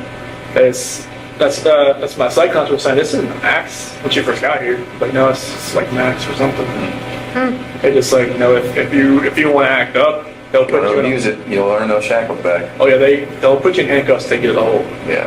and then they'll ship you out of here. They have a solitary here. Oh yeah, they'll strap you out to the bed. Oh, yeah? Jeez. Can't move. Yeah. A reminder of, behave, right? Yeah, it's like don't Not that you need it, don't but- pass food, don't pass anything that's not yours. Otherwise, you're gonna. Do you get to buy like commissary and stuff? It's different here. It's like a bubble sheet instead of like Colorado is like a little touch screen you can do. Uh-huh. But here it's like a little Scantron. You send it off to like Missouri, and it's the same company, but it just takes longer to get here. Yeah, just Like what kind of stuff can you buy? like ramen soup and peanut butter and oatmeal, like lemonade mix, stuff like that. I usually just get the oatmeal and the ramen soup. Do your parents put money on your books then? Yeah, I'm not sure how like that restitution stuff's gonna work. I'm sure like that'll like whoever sent me money on the canteen will probably like it'll take a little bit of it too. Oh, yeah. Right here. Okay. Great. Yeah. Thank you. Thank you, Chris. All right, thank you.